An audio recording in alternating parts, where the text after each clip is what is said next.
it's coming from a dad that didn't expect to become a dad, and I feel very proud to be his son. That was what he needed, and he was what I needed. Every day is full of new opportunities. That's what it's been about, realizing the simple things that it takes to make such a huge difference in these kids' lives. Learn about adopting a teen from foster care at adoptuskids.org. Brought to you by Adopt US Kids, the U.S. Department of Health and Human Services, and the Ad Council. You're listening to the new 1017 The Truth, founded in partnership with Gruber Law Offices. One call, that's all. 1017 FM, 1510 AM, WGKB Waukesha, and W269DL Milwaukee. A locally owned Good Karma brand station.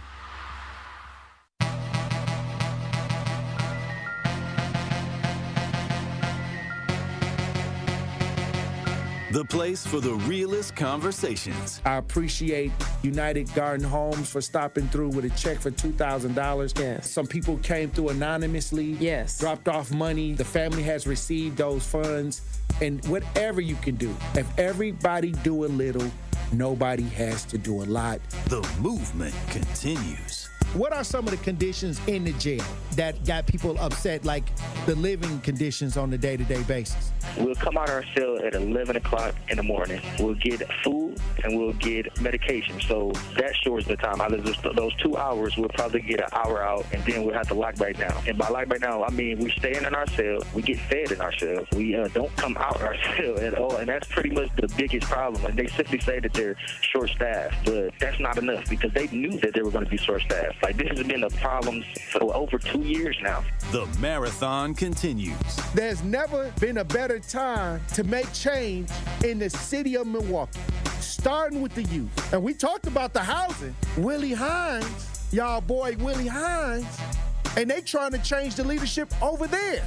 We got our hands full, and it's not the time. But we got attorney B. Ivy Lamar on the lines right now, calling from the courthouse. How you doing, attorney B. Ivy Lamar? Hey, what's going on, Tory? I'm good, man. Happy to be here. Joining me on the line, Dr. Umar Johnson. How you doing, brother, Dr. Umar Johnson? Peace and Pan-Africanism, good brother, Black Power, to all my brothers and sisters in Milwaukee, Kenosha, Green Bay, Racine, and across the state of Wisconsin. Yo, peace, King. I'm going to stand with you and walk with you, brother. God bless you. Because I think it's an important thing, what you're doing, and you need to have the support of the community. Regardless if we live in these areas or not, it all affects us in one way or shape or form. It's time for that action and all the smoke.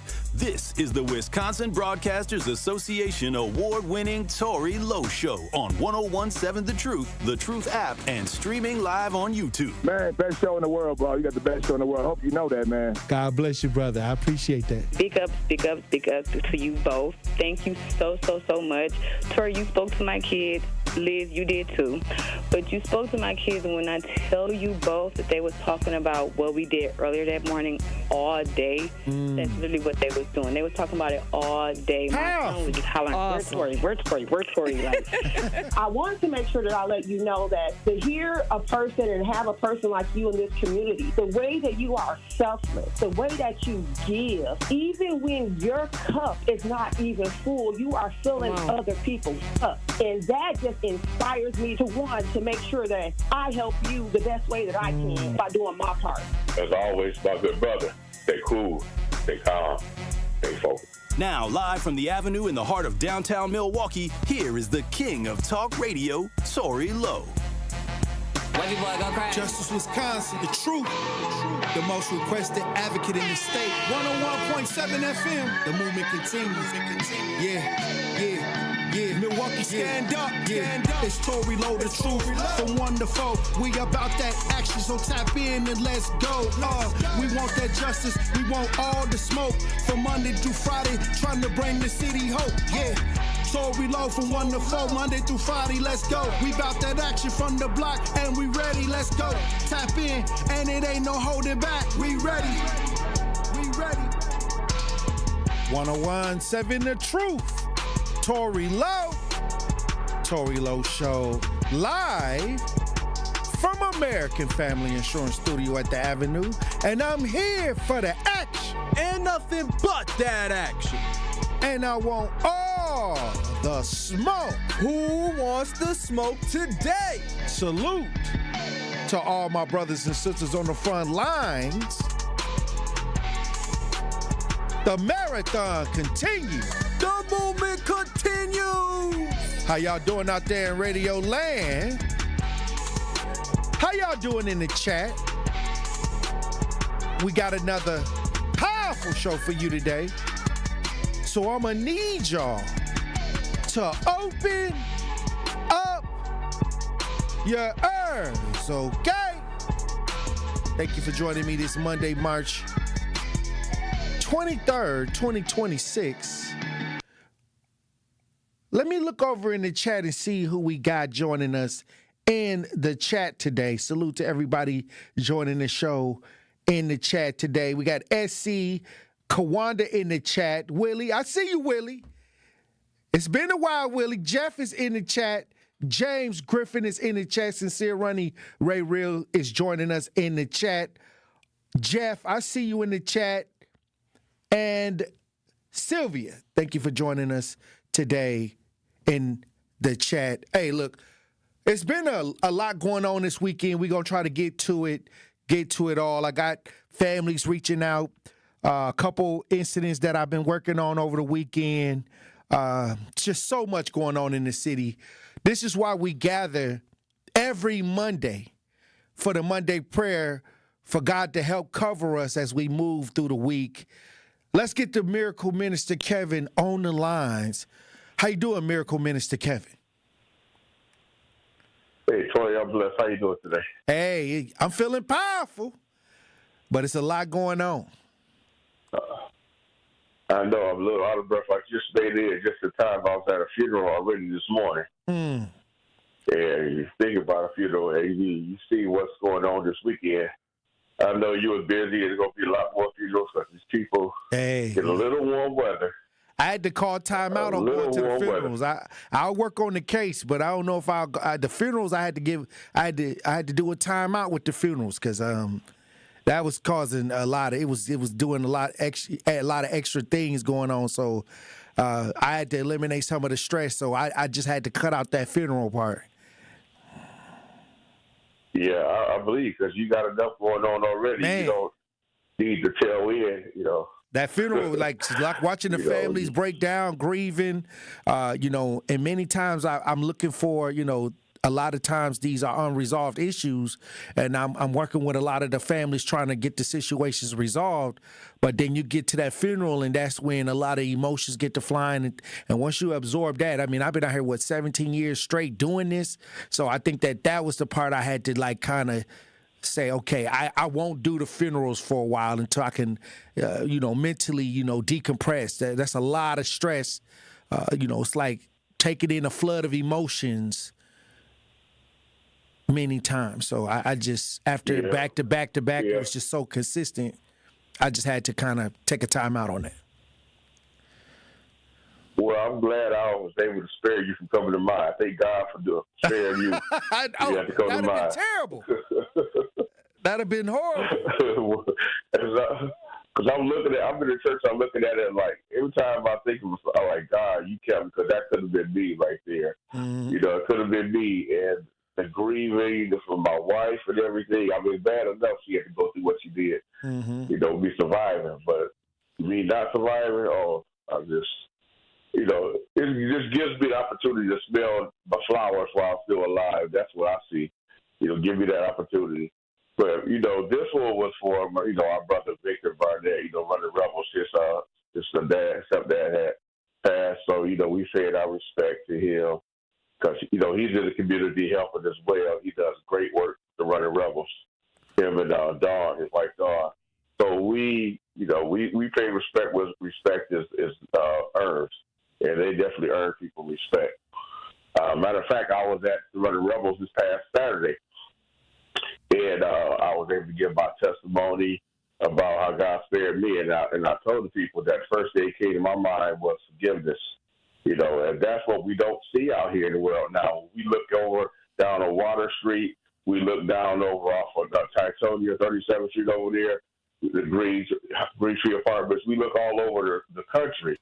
Even the whole country. We don't see forgiveness at all. We see retaliation. We see people, reacting to bitterness, things that's going on, and they think the only reaction they could possibly do is violence. All reactions have to be violence. It's never a reaction of reconciliation. You know, that's what we need to see, and that's what we kind of taught Saturday at the Running Rebels. You got to put all that aside and try to reconcile your differences.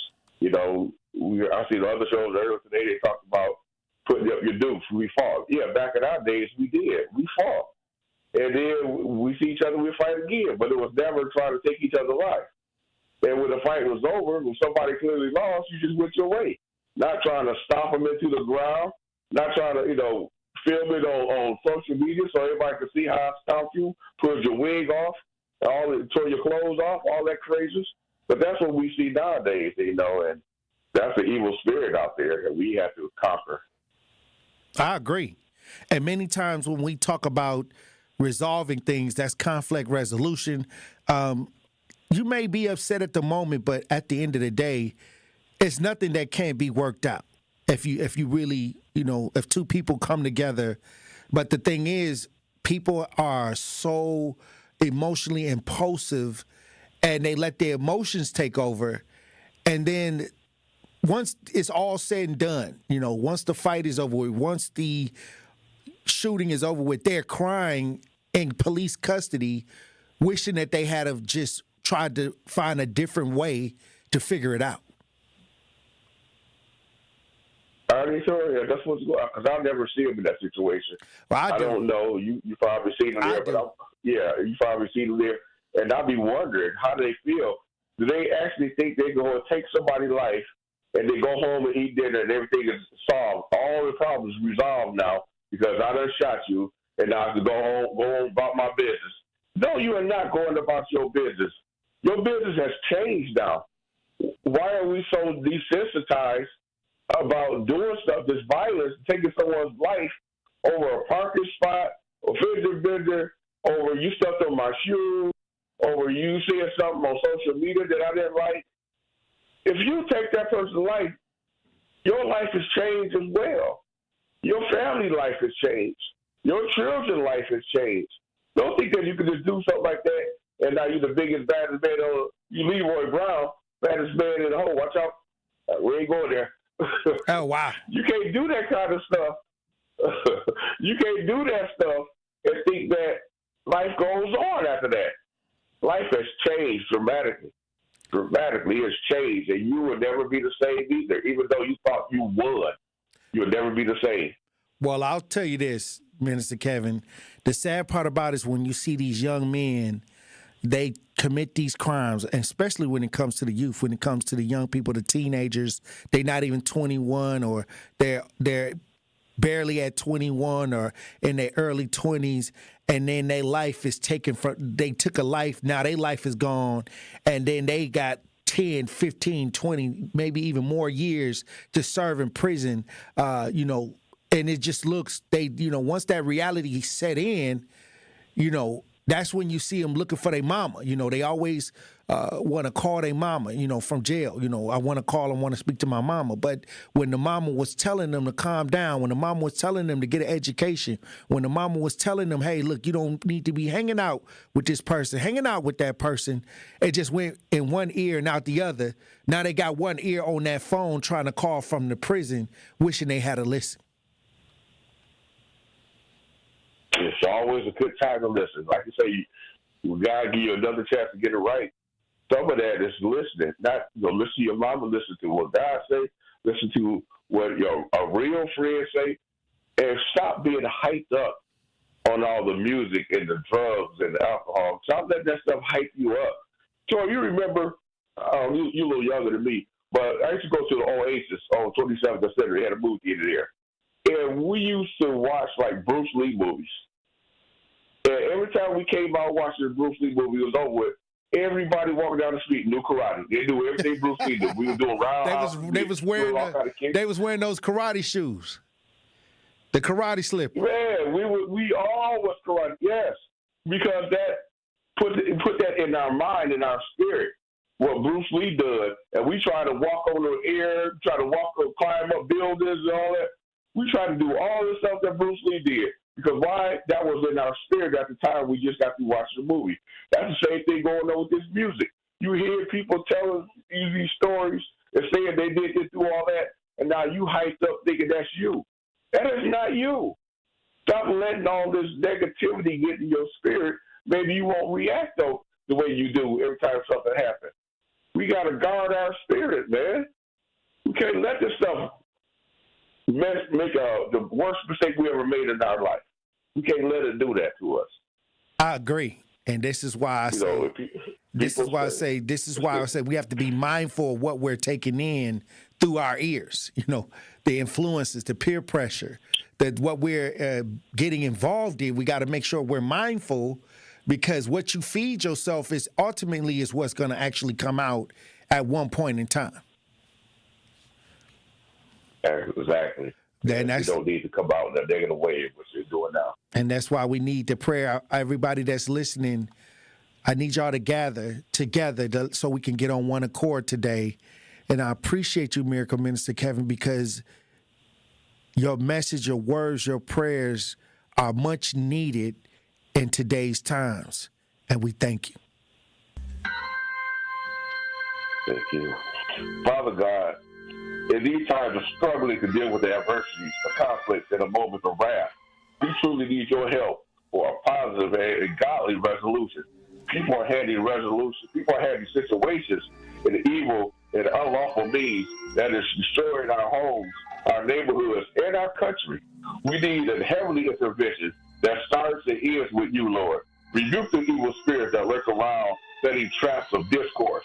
Remove the foul demonic plagues of bitterness and turmoil that set brother against brother and one against another. Turn back the enemy when he comes to create chaos with a cold heart where there should be love and a heart of compassion. We want to better ourselves and all those that we love. I speak life and life more abundantly in Jesus' name. Amen. Hey, is there anything else you want to say, Miracle Minister Kevin? As always, my good brother, stay cool, stay calm, stay focused. Hey, look, when we come back, we're going to get into the show. Truth Nation. Stay locked in. Right here on Tory Lowe. You are listening to The Tory Lowe Show on 1017 The Truth app, and 1017thetruth.com. Need a way to hype up your day? Hello, is this Shirley? This is she. Shirley, you are our Gruber 5K giveaway winner this quarter. Congratulations. What would you do with $5,000? Going to look at buying me a pickup truck. That will be some of my down payment. Stay tuned into 1017 The Truth for your chance to be entered into the Gruber Law Office's 5K giveaway. For contest rules, visit 1017thetruth.com. I love you guys. I got money now. Hi, this is Sherwin Hughes from 1017 The Truth, and I want to talk to you about something bigger than just buying a house. I'm talking about building a legacy. Owning a home isn't just about four walls and a roof. It's about giving your kids a place where memories are made, where birthdays are celebrated, and where they always belong. It's about planting roots, knowing your neighbors, waving from the porch, and being a part of a community that feels like family. If you've been renting and wondering if home ownership is even possible, Axe Housing is here to work with you. An Axe Housing coach will help you create a plan, a budget, and move step by step toward owning a place you can truly call your own. They've already helped over 4,000 families become homeowners, and many are paying less than they were paying for rent. Don't let where you are today stop your family's tomorrow. Start your journey at axehousing.org. That is ACTShousing.org. Your legacy begins at home. You spend more than 2,500 hours a year on your mattress, so is your mattress working for you? It's time to upgrade your sleep game during Steinhoffel's Mattress Madness. Their sleep experts will match you with the perfect mattress so you can wake up rested, refreshed, and ready to take on the day. Shop all the top brands at unbeatable prices, plus enjoy free delivery and a 120-night sleep guarantee so you can rest easy knowing you made the right choice. Shop Mattress Madness in store at steinhoffels.com today. Life's better with American Family Insurance because we know you love working weekends. If it means working on your dream home, both inside and out. And we're here to help protect those dreams so you can enjoy peace of mind. Save up to 40% when you bundle home and auto. American Family Insurance. Get a quote and find an agent at amfam.com. Products, pricing, and availability vary based on where you purchase insurance and by state. Some exclusions apply. American Family Mutual Insurance Company, SI, and its operating companies, 6000 American Parkway, Madison, Wisconsin. Redlining happened here. Some neighborhoods are still left behind. When decisions are made about our blocks, our homes, and our families, we deserve to be heard. The Milwaukee County Office of Equity and Empower invites you to help us tell the story of wealth by taking a short survey online. What do you need to build wealth for your family, business, or neighborhood? Take the survey and be entered in to win concert tickets, cash prizes, and more. Take the survey now through the end of March at mkestoryofwealth.com. That's mkestoryofwealth.com. This is the Tory Lowe Show on 1017 The Truth, The Truth app, and 1017thetruth.com.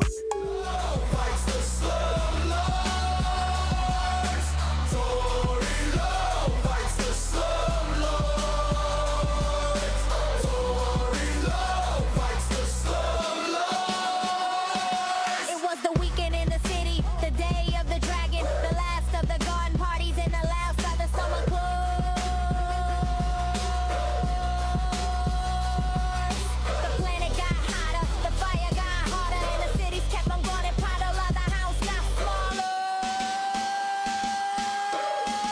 One 1017 The Truth. Tory Lowe Show. It's been a lot going on this weekend. A lot of times when we talk about violence in the city, a lot of times I have to answer the call to some of the families that reach out. And many times I've helped these families with several homicides over the years. And there was a situation where a mother lost her son on Green Tree. Her son was the son that passed. I think 5 other people were shot in the situation, but her son passed, and she gave me a call. She hit me up and said, Tory, my baby is gone. And I said, what's going on? And she told me about the situation that happened on Green Tree. But I had helped this family like 3 times before this situation, many times in tragic situations over the years. So I'm starting to see a full circle. Some of these families I didn't help multiple times over the years. And when I talk about the burden of trying to help resolve some of these issues and take on the fact that many times some of these people who are involved in these senseless acts of violence, they are unresolved many times. A lot of times the police, they don't have a suspect in custody. So many times I have to organize around that to try to get the family some of the things that they need to have, or get the community organized enough to get the resources or information to put the person who is responsible away. And I've been doing that for years. I got it down packed now at this point. But it's just tough, especially when you see a young man grow up over the years dealing with his family, and to see that he lost his life, and he was trying to be a family man, working with the mother of his children, trying to raise his 2 children, and now to have his life lost, it's just sad. And like I said, my condolences go out to the family. The mother reached out to me, wanted to get whoever's responsible to be put behind bars. But I'll tell you this. I see a lot of people on social media adding input about these homicides or about these violent acts. And, everybody got something to say. But as a community, it's going to take everybody to change things. And sometimes we rely on a few people, or we funnel our issues to a few people. And many times the leadership is not even the people that they even call. Like they don't, they can't even get to them. They won't even pick up the phone. So over the years, I've developed a reputation of dealing with these tough issues. And many times, and I'm by request, and I can't be everywhere all at one time, But like I said, I've been doing it so much that eventually, after years and years and years and years, you kind of understand what you need to do to try to attack the situation. And then you kind of realize, okay, who's not going to do anything by the way they talk. Like, and I could tell, like, when I'm talking to people, and I hate to tell them, I already know you ain't going to do nothing, because somebody that was doing something would have never said that. You know what I mean? It's like, it's just the language of people that are active. And I can tell, and I salute, and I meet, and I talk to all of the brothers. It ain't nobody that's active in the community that I haven't seen or talked to in 17 years. Like, we all know each other. It ain't like it's a huge pot to grab for them. It ain't like it's a lot of people in this space. So we all know each other. We all talk. We kind of share ideas. We kind of keep each other uplifted. Many times we don't even say words. We just stand there and just kind of make little faces, and, we already know. Because why? Because we've seen this before. And when we talk about solutions, don't forget to include yourself. When we talk about resolving something, don't forget to add yourself in the conversation. The only people that got a right to really start saying, hey, look, this person ain't, is the people on the front lines that's doing all the back-breaking work. Those are the only, when they complain, I don't say anything, because why? They willing to make the sacrifices to get the work done. I let them, sometimes we got to say what we got to say. But at the end of the day, when they done saying it, they got to get done. The mission still got to get done. So I don't never, especially when I'm on the air, I'm not talking about the brothers and sisters on the front lines. I mean, anybody that's willing to make the sacrifice, I don't mind what they talking about. They got a right to say what they got to say. I mean, it's like your mama, she done cleaned the house and everything, and then you want to walk in the house with your shoes on. Like, she could tell you to take your shoes off. She could tell you, hey, look, don't disrespect the house, because she trying to keep the household together. Like, that's how I feel about my brothers and sisters on the front lines. Hey, they can say whatever they want to say, because they trying to keep the community together. And I'm with them 100%. I'm backing them 100%. If I was in a meeting and the mayor or somebody said something, and a brother and sister from the front line said something, I'm going with the brothers and sisters on the front lines. I'm not siding with nobody because they popular or they known or something like that. I know that brother right there gonna make the sacrifice. I'm going over here. It might be just two of us standing there, but I'm gonna take their side. Why? Because I know they gonna do the work. And we gotta start looking at each other like we know that we're going to do the work to fix this, or it's gonna continue to happen. This is our community. These are our children. These are our elders. These are our neighborhoods. And until we take control, we're going to always have these conversations. Who going to do what? Or why this person ain't doing this and that? Well, don't forget to ask yourself, what are you doing? How can I do something? What is my little? Find out your little. Find out your place. Find out what you can do to contribute to the overall success of our village.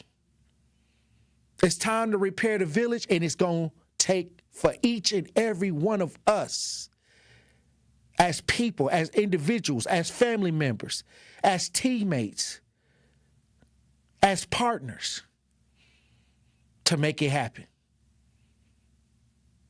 So when you ask the question, what can be done, ask yourself, what can I do to contribute?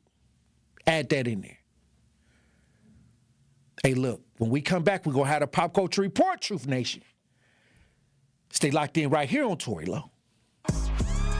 Don't touch that dial. The Tory Lowe Show will be right back on 1017 The Truth, The Truth app, and 1017thetruth.com. From office lunches to family celebrations, Cousin Subs has the crowd-pleasing catering you need.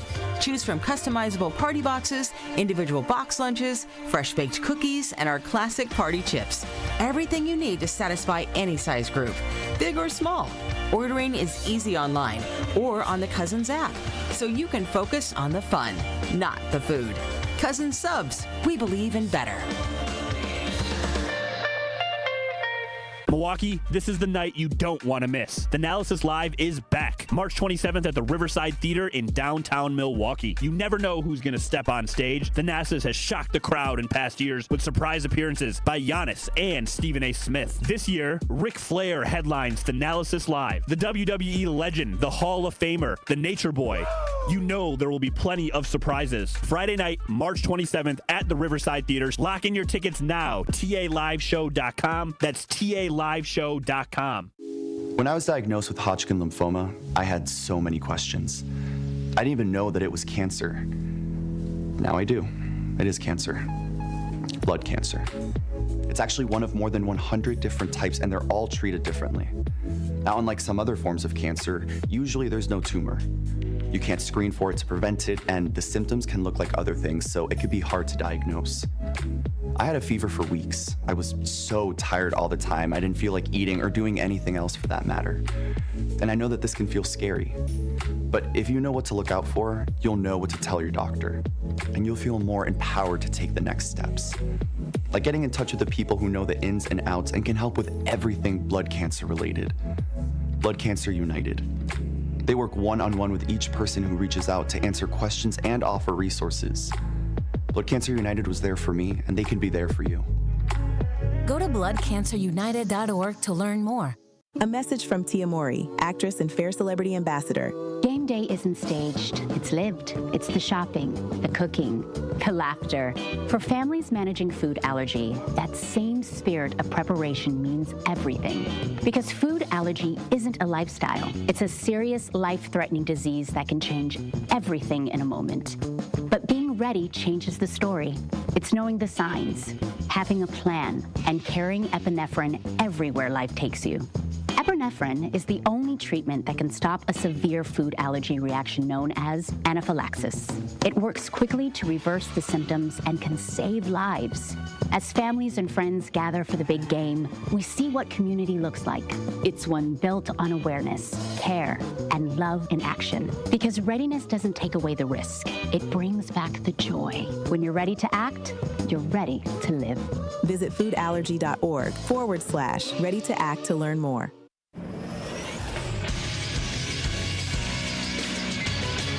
This Associated Bank Sports Update on 101.7 The Truth is powered by ESPN Milwaukee. I'm Xavier Spencer. The Bucks beat the Suns on Saturday 108-105. The West Coast games continue tonight in Los Angeles against the Clippers. Tip-off is at 9:30. The Wisconsin's women hockey team are once again the national champions. Claire Enright's goal with 6:18 remaining in the third period gave UW a 3-2 victory over Ohio State and a second straight national title. Here's ESPNU's broadcast. He does. Makes a nice play down the wall. And here comes Enright to the net. Walks in. Oh, it's gone!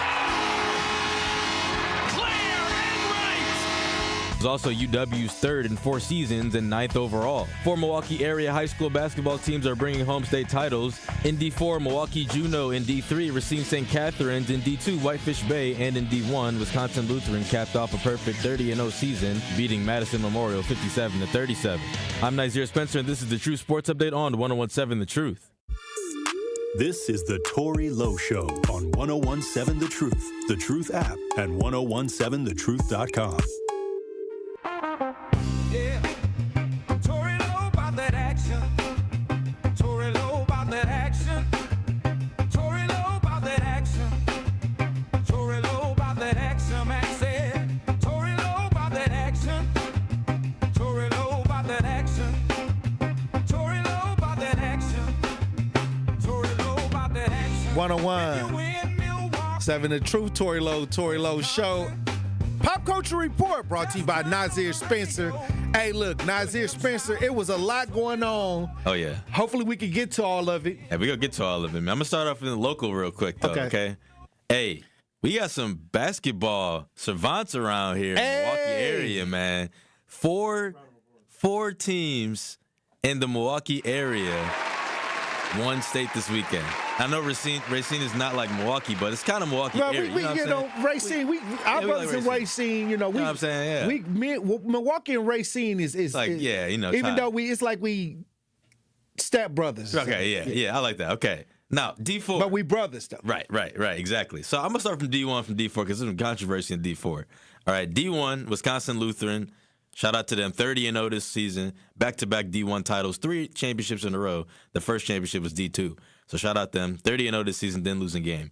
D2, Whitefish Bay swept the boys and girls state sweepstakes this year. Girls won state last weekend. Guys won this weekend. And then D3, Racine St. Catherine's, they won theirs. I think there's like their third ever or something like that. That's what's up. And then D4, Milwaukee Juno. That's what I'm talking Duty about. Johnson, Gonzaga, 5-star commit. Pow! What? But there's some controversy around that game. Here we go. I'm just saying. Why when the hood schools get up there, why is always a little controversy? It ain't me. I'm just talking about the basketball part of it, okay? Salute to Juno. Hey, shout out Juno, the man. pioneer. Shout out Dooney Johnson. Go work at Gonzaga, man. You go into the league. That's what I'm talking about. Listen, there's some controversy around that game, though. The reason being is the second half, they only took 5 shots, okay? That's 5 shots in the second half. That ain't normal in high school basketball. Well, it sounds like it was strategic. I don't know. You call that strategic? Okay. Yeah, it's definitely strategic, but it's not ethical hoops. Okay. No, what I'm saying they held is the ball. when the title is on the line. I get it. You got to be a genius to control the game. A lot of times people let their emotions get out of control. It sounds like they slowed the game down. They controlled the game. Because if you only shot 5 shots in the second half, what was the other team doing? Hey, you could have trapped them or something. Okay, but what I'm saying is well, then that means the other team should have hit more baskets. I agree. Okay, so that ain't got nothing to do with me. If I'm up, and the job is to win the game. I ain't mad. That's a brilliant strategy. Right. That's a brilliant strategy. I ain't mad at him, but let's be real. Because you got to even if they only took 5 shots, that means you still got to play defense. Right. And that means the other team could have hit 3-pointers or they should have hit their shots. Because if they only took 5 shots, why you lost the game? Listen, I personally, this is what I would want to do. I would want to take more shots because I would want my win to look a little bit better than it did. Championship, a ring is a ring. I don't care how you won. It don't matter to me. But the way you won. No, that coach need to be taken up to the next level. Because I'm going to tell you, when you get in a situation where the championship is on the line. What you got to do. And you do something unprecedented. Yeah. Provocative. Oh, yeah. What they say was provocative. Yeah. Yeah. Hey. I'm trying, and he walked home with the title. I ain't mad. I'm going to tell you this. That was a smart coach. Okay. Now, he was at the genius level of at least Division 4, you know, and he knew where to finagle, and he brought his team the championship. And that's psychological. Hey, I ain't mad. That's that Phil Jackson. I hope he don't leave, Juno. I hope he don't leave because that's crazy. He better get up out of there. You know what I mean? He better take it to the next level. Hey, if money calling you, man, look, go ahead. If you win a state title and you don't go to the next level, I'm saying, that's an opportunity right there for the coach. Hey, MPS, it's their first boys championship in basketball since 2004. Pow! That's crazy. I don't even know who the last team was. I was 3 years old. Hey, look, I'm gonna say this. When I saw Juno take that division and the coach and the players, like I said, some of those kids are from our neighborhoods and things like that. Right. So when I look at that and say, okay, that's greatness, that's black excellence. Absolutely. And ain't no telling what they had to overcome. Yeah. As individuals. That's fact. They could probably make a whole movie about the Juno. I'm saying run. They could. They really could for the championship. They could have made it. Probably be a powerful movie on Netflix. They lost the conference game, the Milwaukee conference game, because I think Dooney Johnson was out. But then they went into the playoffs and just swept everybody, 6-0 in the playoffs. So that's fire. So congratulations to Milwaukee Juno and all the other schools at one state. Milwaukee area got to stand up a little bit when it comes to that stuff. Basketball is truly a Milwaukee, like a Wisconsin sport at this point, because so many people come out of Wisconsin. Right, and I'll say this, that's good because now it looks like the basketball community is at its best. Absolutely. Yeah. And just in time for the NIL deals up in the next level. I'm trying to tell you. They got NIL deals. We got to get the football game to catch up with the basketball game. Milwaukee got to catch up in football for sure. Yeah, they got to get that right because they definitely should be competing at the highest level for sure. But now, let's get into some actual pop culture stuff. I just wanted to highlight that real quick. Lotto, pregnant by 21 Savage, confirmed by the hand. I'll say that she just made a video of her being pregnant. Hey, that was a tough song. I ain't gonna lie, she got bars. But the problem with this is a lot of people are bringing up that allegedly 21 Savage is married with 2 kids. Where did this come from? I didn't know he was This is married what till, they like, last said. week. This is allegedly that he has a wife and 2 kids, and Lotto is pregnant by 21 Savage. This is alleged. I'd never seen his wife. I've never seen a wife. I know But he some got kids, people though. keep their wife pregnant. I've never seen Method Man's wife. You know what I mean? Yeah. I'm sure if I look it up now, because I think he's more vocal about the relationship. Right. He kept it private. You know what I mean? Yeah. But like I said, if this is the case, what is this then? Is they poly? I don't know. Maybe they build in the village. Maybe he got a stable. Maybe some people building a stable of women now. Yeah. They going poly, and maybe she was a good additive to the village that they building. You see Neo, he got 3 wives. I need to hear what the plan is, because I'm starting to realize everybody ain't doing monogamy. Like, a lot of times we assume from our lens, from our perspective, that it's monogamy going on. Right. But if you really ask, or you really start doing some digging, you'll start to see that there is a group of people out there that's poly, and they believe in having 2 or 3 or 4 partners. Yeah. I mean, you see Neo, he got 3 wives. That's what I'm saying. Neo that came out with it. Yeah. That was after he was on video That's what I'm saying, getting dogged out by his wife. Then he divorced her. He said he ain't never going back to monogamy. Wait. Wait. Hold on. Andrew just. What's going on, Andrew? I did a little research. Allegedly, he got married in 2020 to his current / maybe former wife in the middle of his potential deportation. Needed a green card. Okay, so the deportation idea, he got a wife. So he ain't really. So technically, I mean, he technically has a wife, but technically not. Okay, so you saying that's not his wife? It was just for green card Emotionally, purposes. it's not his wife. Well, if they find out that, you're gonna get deported anyway. But you can just marry Lotto, right? Well, what I'm saying is, I don't know, but we just assuming right now. He don't got a green card? I don't know, because I know he was facing deportation. He does have a green card currently. He has a green card. So he can divorce her then.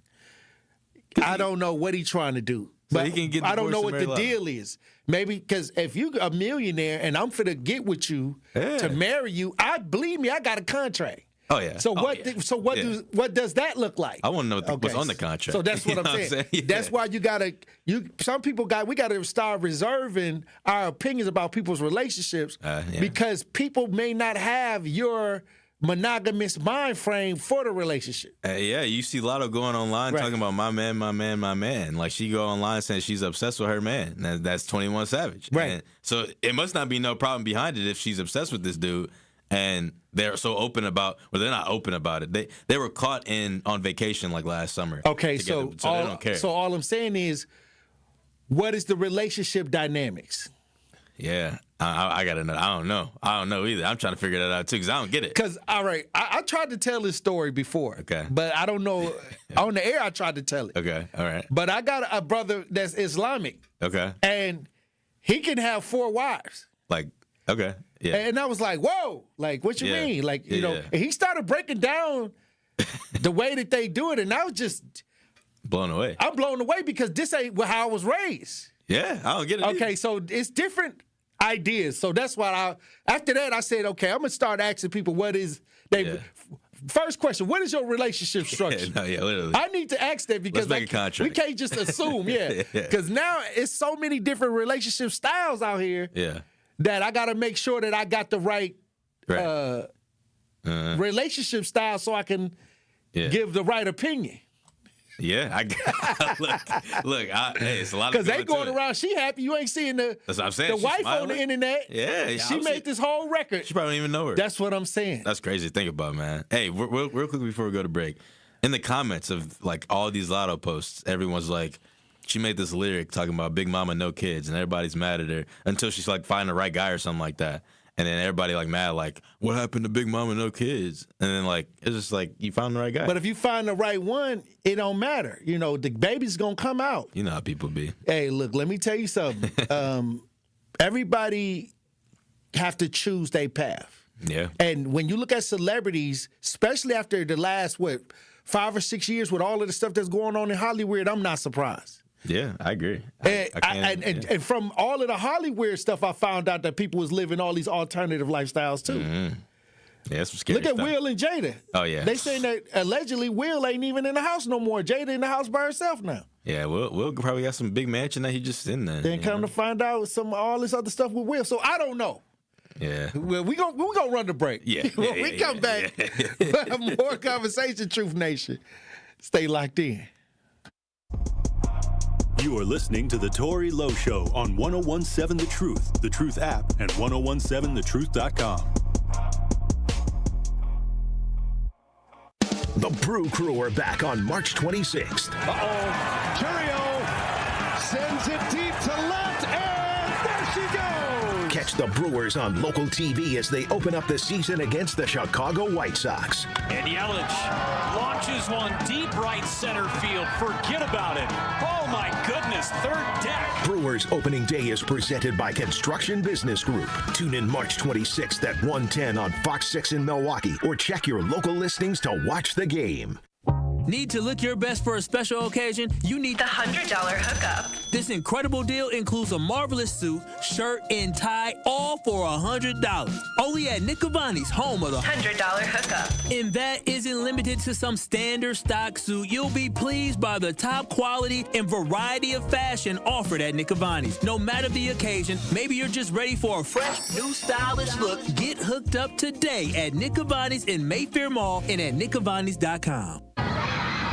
Our children deserve a real chance to make it in life, and a good education is a passport to opportunity. At City Ford Collective, we're working to make sure there's a great Milwaukee school for every Milwaukee family, because more good options lead to better outcomes. And who doesn't want that? Together, we can give every child the foundation they need to thrive, and a stronger future for kids means a stronger future for Milwaukee. To learn more about our mission, visit us at cityfordcollective.org. That's cityfordcollective.org. Life's better with Drive My Way from American Family Insurance, because we know it's more than just a car. It's your escape pod, your adventure mobile, your memory maker. And we help protect the dreams that drive you. Personalize what you pay for auto insurance and you could save between 10 and 35%. American Family Insurance. Get a quote and find an agent at amfam.com. Products, pricing, and availability vary based on the way you purchase insurance and by state. Unsafe driving behaviors may increase your rate. American Family Mutual Insurance Company, SI, and its operating companies, 6000 American Parkway, Madison, Wisconsin. Breaking down the issues that shape our city and our future. The worst kind of whites, not that I'm picking on white folks, but you know how it goes, is the ones that think that they will lose something if this country becomes more fair and equal. I'm going to say that again. The worst kind of white people are the ones that think that if a black person gets a job and gets an opportunity, and they ignore how hard the black person had to work, and the racism, the bigotry, and the discrimination, and just how people turn their noses up at smart black people. They hate us.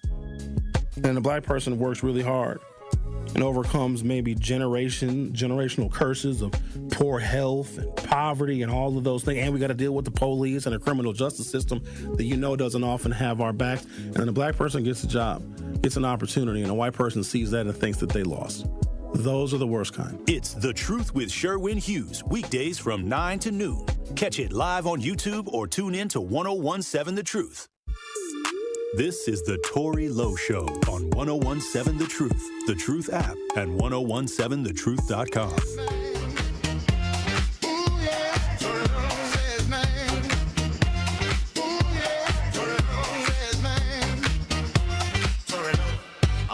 Says man. 1017 The Truth.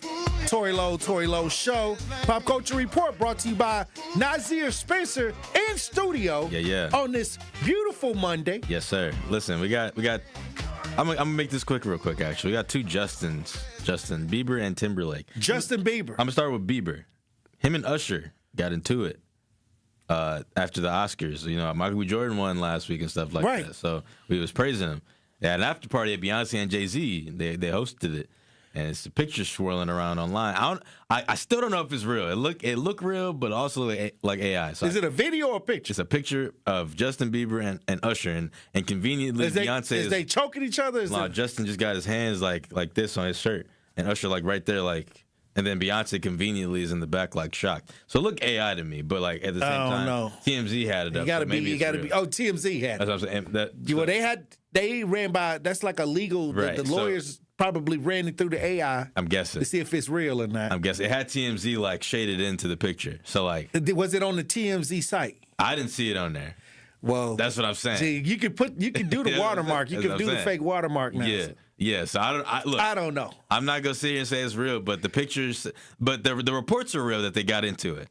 We don't know what it's about. Andrew, look and see. Andrew know how to work through the AI situation. Okay. He done made me white with the AI. Oh wow. Yeah. White Tory Lowe. Yeah, he did. He made the white Tory Lowe, so he know how to work the AI. Okay. Well, look, if I don't look. Okay, he got the photo up. I don't know if it's real or not, man. I don't know. All right, so we got the photo. If you're watching this, we broadcast live of this picture of Usher and Justin Bieber.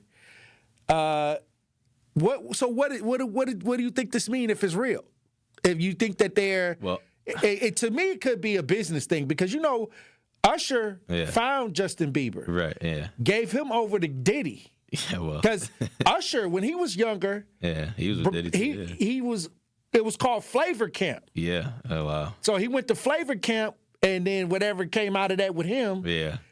And now you got Justin Bieber, who he sent to Flavor Camp. And then Justin Bieber became who he is today. Yeah. So is this something that's more deeper? It's got to be. That they may have to work out because maybe Justin Bieber, I think Usher's still getting some money from Justin Bieber because he discovered Justin Bieber. He got to be something like that. And because Justin Bieber, he don't get along with Usher. He don't get along with this, I think his former producer, Scooter Braun or whatever. He don't get along with none of them no more. So it's got to be some money dispute. Something like that. It got to be a contractual, right? And well, I would think that if he's pulling somebody's shirt, it's something deeper. If that's the case, it have to be him demanding something that only Usher can probably give him. Yeah, I guess as his founder, right? I guess so, but at the same time, it's just like he kind of grown now. You know what I'm saying? But the thing is this too, like. Usher just did the Super Bowl a few years ago. He said he asked Justin Bieber to come on stage with him. Like he wanted Justin up there to perform with him. So it can't be like something must have just happened because they was cool. What do you got, Andrew? What did you find? It was a heated exchange, but the image is not real. Okay, so it's not real. So it was a heated exchange, but AI image. I read that it didn't get physical. They just had an altercation, like a verbal altercation. I heard it. That's what I read at least. But I saw this picture. I'm like. Nah, it can't be real. Ain't no way. Okay, well, I'll say this. If there is any disagreement, trust me, like maybe Justin Bieber wants out because Usher is his overseer. I don't know how long his contract was with Usher. Yeah. But Lady Gaga is under Akon. Yeah. Or Akon discovered Lady Gaga. So think about how much money Akon got from Lady Gaga. Yeah, probably a Think lot. about how much money Usher made off of Justin Bieber. Yeah, that's true.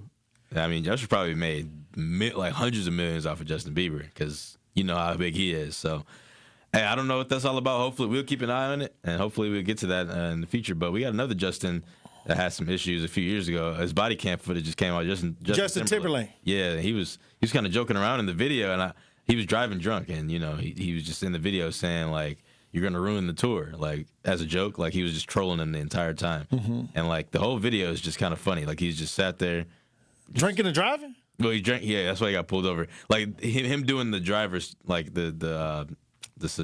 what's it called, the test to make sure that you're sober. So he did the sobriety test. Yeah. And they got it on film. They got all that on film.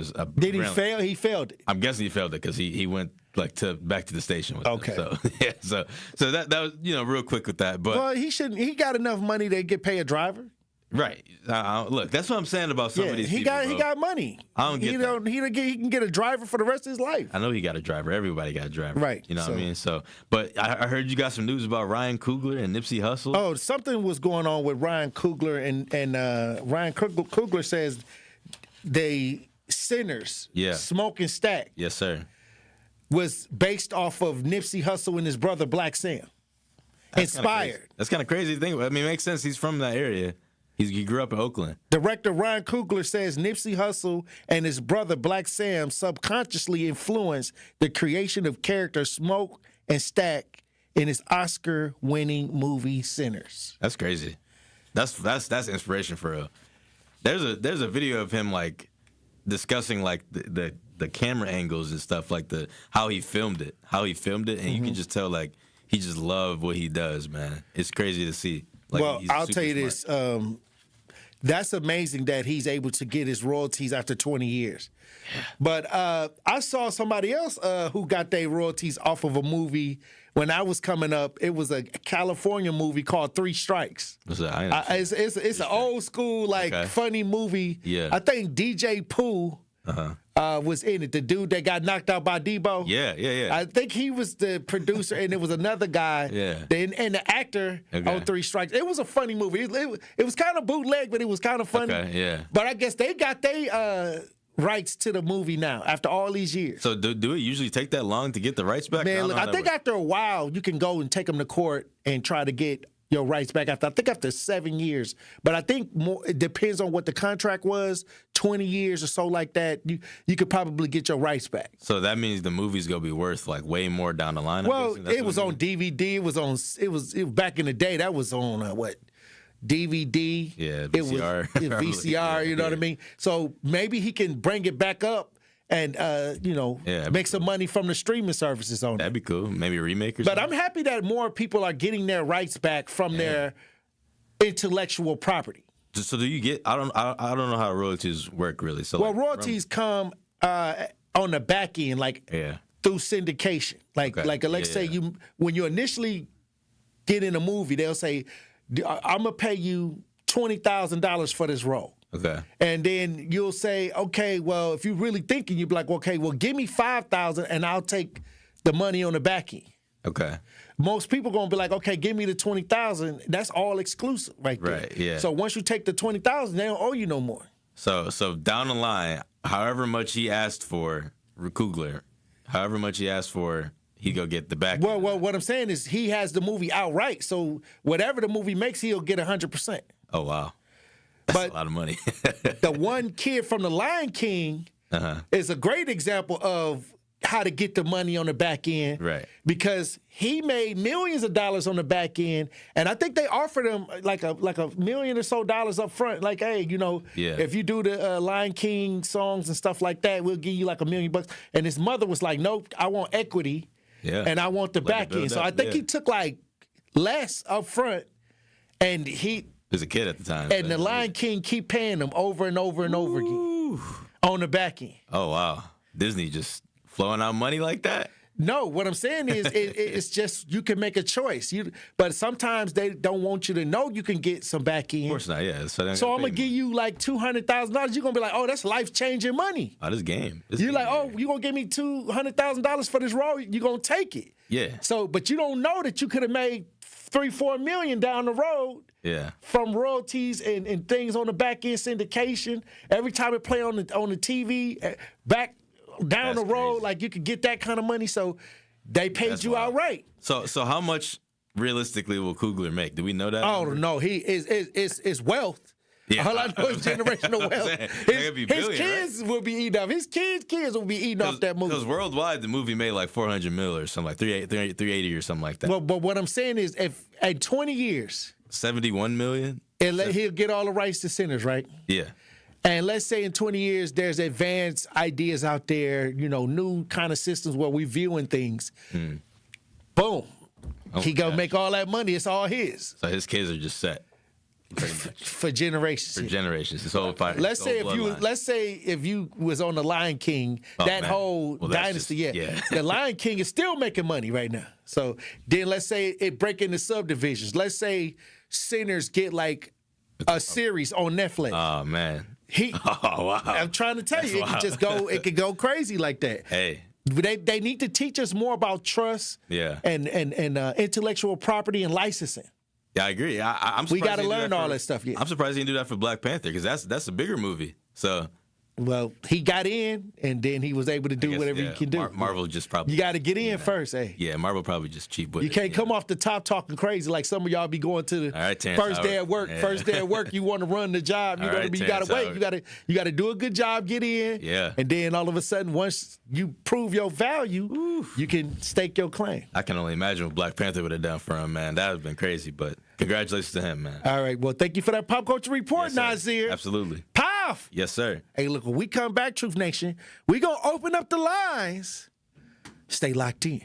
Milwaukee, get ready. Join 1017 The Truth on March 24th from 6 to 7 p.m. for a special live conversation about the upcoming Black Family Wellness Expo. Denise Thomas will be joined by members of the Links Incorporated to share how this powerful community event is bringing free health screenings, wellness resources, and support to families across Milwaukee. Don't miss this important discussion and learn how you can get involved. Tune in live March 24th, 6 to 7 p.m. only on 1017 The Truth. Breaking down the issues that shape our city and our future. Another function of white supremacy, don't teach black people stuff, because if you give us a little bit of knowledge, we'll invent something totally new. That's why it was illegal to teach slaves to read, because if we could read, then we could write. And if we could write, we could communicate. And if we could communicate, we could plan. And if we could plan, we could strategize. And if we can plan and write and read and communicate and strategize, we could overthrow white supremacy, because they've always known how fragile it is. It's The Truth with Sherwin Hughes, weekdays from 9 to noon. We asked parents who adopted teens to share their journey. There are many times I thought, I can't do this. I mean, what parent isn't worried about? What am I not doing right? What am I not doing enough? And then I realized, wait, that's being a parent. Don't worry about being perfect. I've had around 3 other mother figures in my life, but only one of them has taught me how a mother loves. The greatest reward for me is he makes me better every day. I would tell a family considering adopting a teenager that teenager, whoever it is, needs you, and they need what you have to offer. Taylor's given me hope. He's our son, and that is what he will always be. Learn about adopting a teen from foster care. You can't imagine the reward. Visit adoptuskids.org to learn more. A message brought to you by Adopt US Kids, the U.S. Department of Health and Human Services, and the Ad Council. You're listening to the new 1017 The Truth, founded in partnership with American Family Insurance. Insure carefully, dream fearlessly. 1017 FM, 1510 AM, WGKB Waukesha, and W269DL Milwaukee, a locally owned Good Karma brand station. Justice Wisconsin, the truth, the most requested advocate in the state. 101.7 FM, the movement continues. Yeah. Milwaukee, stand up. It's Tory, Lowe, the truth. From 1 to 4, we about that action, so tap in and let's go. We want that justice, we want all the smoke. From Monday through Friday, trying to bring the city hope. Yeah. Tory, Lowe from 1 to 4, Monday through Friday, let's go. We bout that action from the block, and we ready, let's go. Tap in, and it ain't no holding back. We ready. 1017 The Truth. Tory Lowe. Tory Lowe Show live from American Family Insurance Studio at the Avenue. The movement continues. The marathon continues right here on 1017 The Truth. Look, we had a busy weekend. We had a lot of people that got shot over the weekend, and our population is not even at 600,000. We just below 600,000 in population in the city of Milwaukee. If you look at the population sign, it's not over 600,000, and as far as like the population for the city. But I was talking to Andrew, and we have a saying here in Milwaukee that when it get hot outside, people tend to, act a little crazy. But you said you was living in San Antonio? Yes, sir. And you said San Antonio is always what? Hot? Always hot. And how many homicides did they have in 2025? 105. So in a place that's always hot, San Antonio, is 105 homicides last year. Yes, sir. And how many did Milwaukee have? We ended up at what, 140 something? Okay, so what I'm saying is, are we saying that because we know people here in Milwaukee act a little bit, different? Now, how many? 141, yeah. Okay, what is the population of San Antonio? What is the population? I think it's like 1.1, 1.2. In the city? Yeah. Okay, so we have less than 600,000. So in San Antonio with 1 million, it's 104 homicides. Actually, I just looked it up, 1.5. So 1.5 million people in San Antonio. Yep. It's always hot there. Yep. Milwaukee, it ain't even got hot yet. And I think we're at the level of homicides where we were last year, where they said homicides was up 8%. And so all I'm going to say is this, like, it's still early. It's still early in the year, and we can make a difference. We can still make a difference. Don't give up hope. And sometimes I always say, it's not about hoping that somebody comes and does something for us. It's about the hope in yourself that you're going to get out here and do something productive to make a change. Now, when I say hope, I don't mean hope that somebody give us something. I'm saying hope that we as individuals will start becoming about that action and demand accountability where we live, in our neighborhoods, with our family members, with our children. Like, we got to start being about that action, because when there's no action, you get reaction. And what we're seeing right now is a reaction to what happened over the weekend. People sitting back, analyzing, giving opinions, saying different things about what they're observing. But at the end of the day, what are you going to do? Did you come to the conclusion that I am going to do something? And if you didn't come to that conclusion, then the words that you're saying, the opinions you have mean nothing. Because if you didn't come to the conclusion that we have to repair the village, if you didn't come to the conclusion that I got to do my little or find out what my little is so everybody don't have to do a lot, then it's just a meaningless conversation. If this doesn't drive you to try to do something to make your area, your community better, then you're just reacting, and you're going to keep reacting to everything, and nothing's going to get done. When I heard that there was a lot of shootings, I got calls. Because this is what I do. People call me, hey, Tory, this is what's going on. Tory, can you help with this? That's how I receive a lot of the things that go on in the city from the individuals that are affected. They'll try to reach out and get me involved to try to bring a solution. That's my 17 years of advocacy. That's what I do. I don't go to meetings. I don't go hang out with, ain't no buddy. The people call me and say, hey, Tory, this is what took place. I need you to come assist. By request. So we all can do this. We all can do this. No grant money. No grant money. No organization. No church affiliation. No political affiliation. I did it because this is what I felt like my purpose, to help build the village. And we all can do that. We all can say, hey, look, where do I place my energy to make this better? If you haven't came to that conclusion, then your opinion or how you feel means nothing. I said at the top of the hour,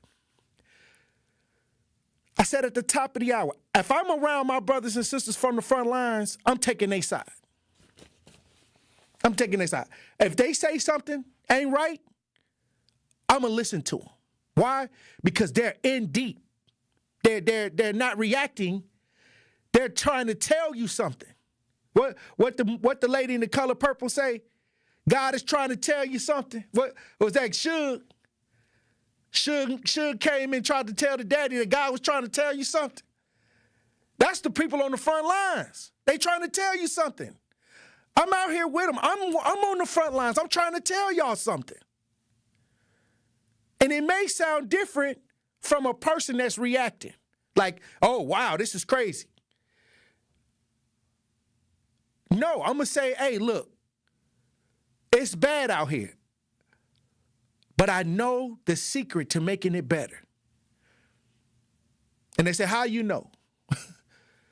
No, I do know. All we got to do is regroup, rethink, reshape, and everybody have to commit to making it better in their neighborhood.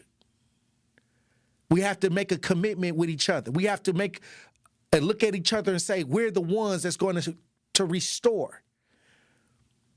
And the only reason it's not being restored is because we haven't made that commitment or agreement with each other. We've been siloed, we've been individualized, and we've been ununified. And with all that being said, now that we understand what has happened, we can take that information and start moving in the right direction. But one person can't do it. It's going to take a community to save a community. And when we're tired, and when we're fed up with the conditions as a whole, that's when we're going to get out here and start demanding the right thing to take place. That's when we're going to start demanding the right things from our elected officials. That's when we're going to start demanding the right things from each other. That's when we're going to start demanding the right things to happen from our children, from each other as partners, and from each other as a community. And you know where it all starts? You know how that chain reaction all starts? It all starts with looking in the mirror and saying that I'm going to be a part of what's right. When that happens, then it affects your family, your children. It starts affecting your partner. It starts affecting the neighborhood you live in. It starts affecting the leadership you start to select because you're trying to condition everybody to do the right thing by you being the example of what the right thing even looked like. And this is why I say everybody ain't going. Everybody, it's still some people hate that I'm the way I am. I'm super active. They don't like see me coming because they know that I'm going to talk to them from that perspective, and they make all their money off being reactionary. They make all their money off of people being confused, chaotic. There's a lot of money in chaos. It's a lot of money in confusion. It's a lot of money in it. A lot of people, they have those meetings. The meeting is the money. The hot topic, 8 people got killed. 8 people got killed in Milwaukee this weekend. We finna have a meeting. Okay, that's the money. You coming to the meeting, signing that piece of paper is the money, because they're going to say that they had a meeting about the 8 shootings, but they didn't have an action plan for the 8 shootings. Understand what I'm saying? It comes a point where we're going to have to say, look, no more meetings, no more of the fugaziness. Let's be about that action. Let's get out and touch our neighbors. Let's get out and touch the community. Let's get out and be an example of what we want to live next to. Let's be what we want to see. And then when we start doing that, everybody got to fall in line. When it all starts with you.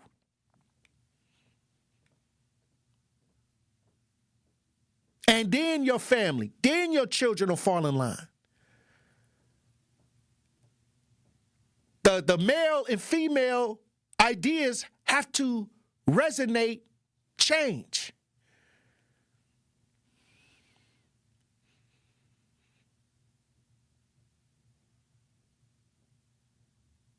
Nobody has a plan, an action plan. I give out action plans every day. That's not true. I give out action plans every day. Matter of fact, they call me for them. Tory, what to do? I tell them exactly what to do. And they'll come on, they came on the show and told you. So that's not true, LaRon. You may not know. You may not have no plan. But it's all of that, nobody don't know, it's a lie. You're not following the person that know. You're not listening to the person that know. You too busy looking at Pooh Shiesty. You too busy looking at Baddies Club. You too busy looking at the drama and not even assisting the people that even know what to do. I talk to the people that know what to do all the time. They don't support those kind of people because it ain't no money in the cure. I talk to them all the time. I bring them on the show. They talk. I have them come in as guests. I don't even have a celebrity-driven show. I have a community-based show. One of the best shows in the state of Wisconsin. Award-winning show. And I bring people in here all the time that's working on the front line. So, yeah. It's a lot of people that are doing the right thing.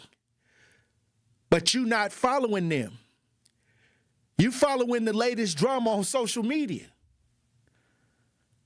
It's time to put the brothers and sisters in the front lines in power. Hey, look, when we come back, Truth Nation, I want to go over a couple stories from this past weekend. I want to talk about this when we get back. And I want to open up the lines.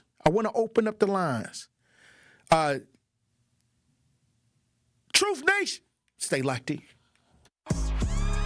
Don't touch that dial. The Tory Lowe Show will be right back on 1017 The Truth app, and 1017thetruth.com. I travel all around the world, Dr. Ken, and when I tell you, based on my experiences, this is like the number one country that cares. Like everything is about money. Yep. Everything. This is The Truth Unfiltered with Denise Thomas and Dr. Ken Harris. I've told people in the past, you have to be careful of what you complain about and what you use as a tool because other people will take it and use it in the wrong way. Sundays starting at 7 on 620 WTMJ and Mondays at 6 on 1017 The Truth. Hi, this is Sherwin Hughes from 1017 The Truth, and I want to talk to you about something bigger than just buying a house. I'm talking about building a legacy. Owning a home isn't just about four walls and a roof. It's about giving your kids a place where memories are made, where birthdays are celebrated, and where they always belong. It's about planting roots, knowing your neighbors, waving from the porch, and being a part of a community that feels like family. If you've been renting and wondering if home ownership is even possible, Axe Housing is here to work with you. An Axe Housing coach will help you create a plan, a budget, and move step by step toward owning a place you can truly call your own. They've already helped over 4,000 families become homeowners, and many are paying less than they were paying for rent. Don't let where you are today stop your family's tomorrow. Start your journey at axehousing.org. That is ACTShousing.org. Your legacy begins at home.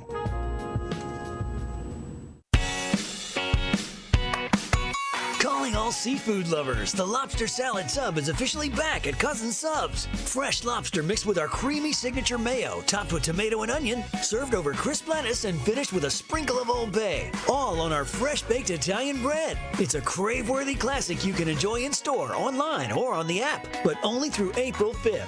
So catch it while you can. Cousin Subs. We believe in better. Life's better with American Family Insurance because we know you love working weekends. If it means working on your dream home, both inside and out.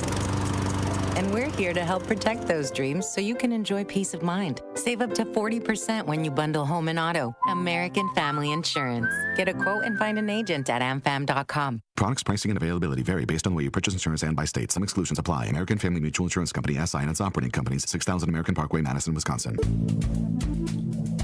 Good Karma Brands is proud to be an equal opportunity employer, providing equal employment, development, and advancement opportunities to all teammates and applicants. To learn more about careers with us, please send an email to talentacquisition@goodkarmabrands.com. That's talentacquisition@goodkarmabrands.com. This is the Tory Lowe Show on 1017 The Truth app, and 1017thetruth.com.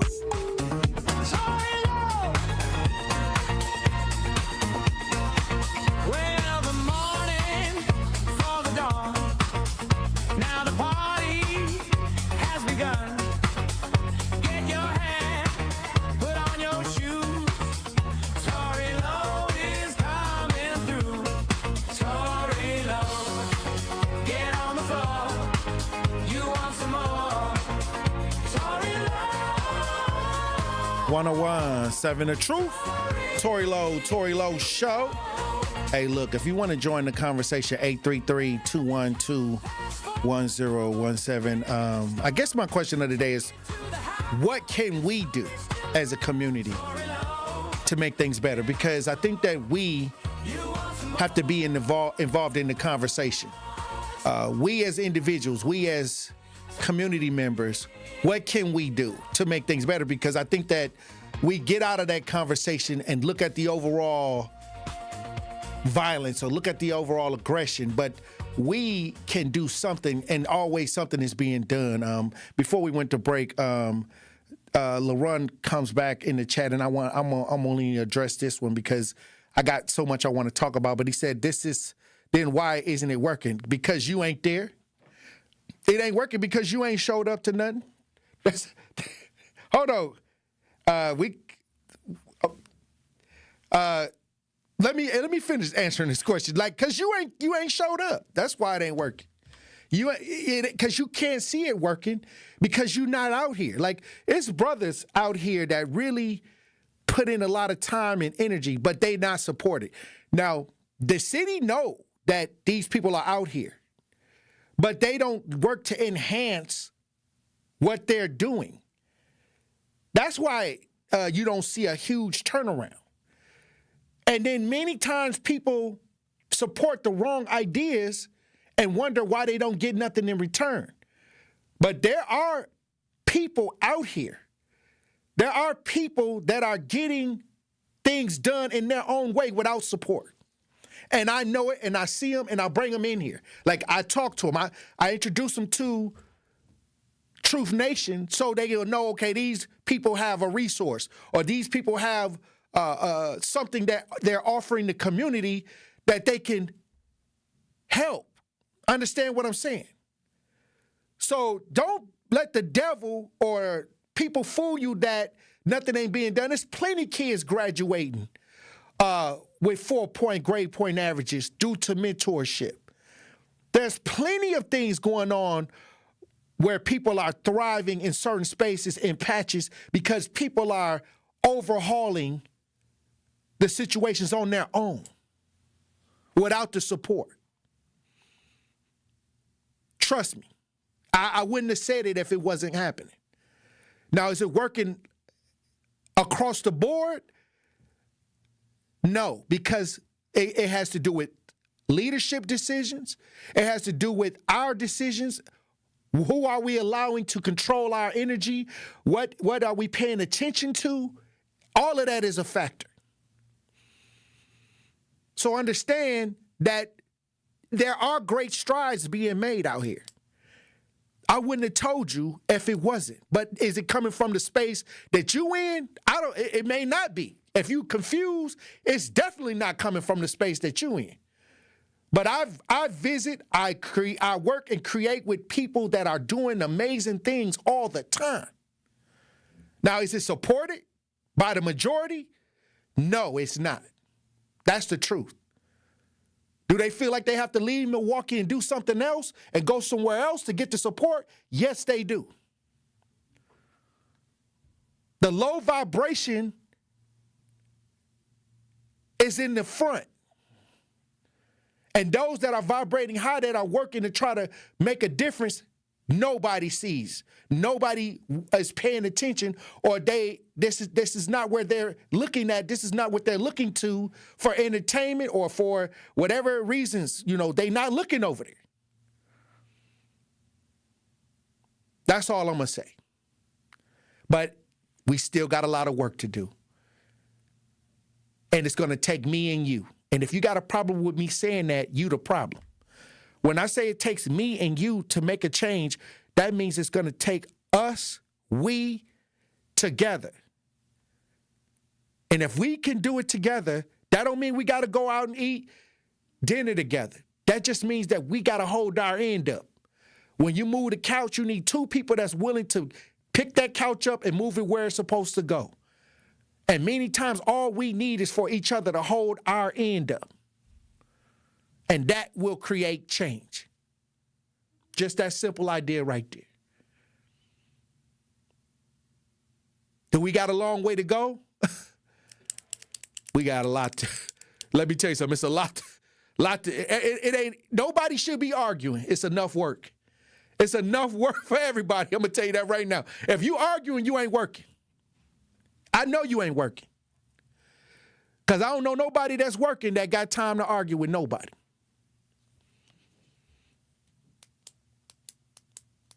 Hey, let me say something. I never seen a person that was doing work arguing with nobody. They too tired.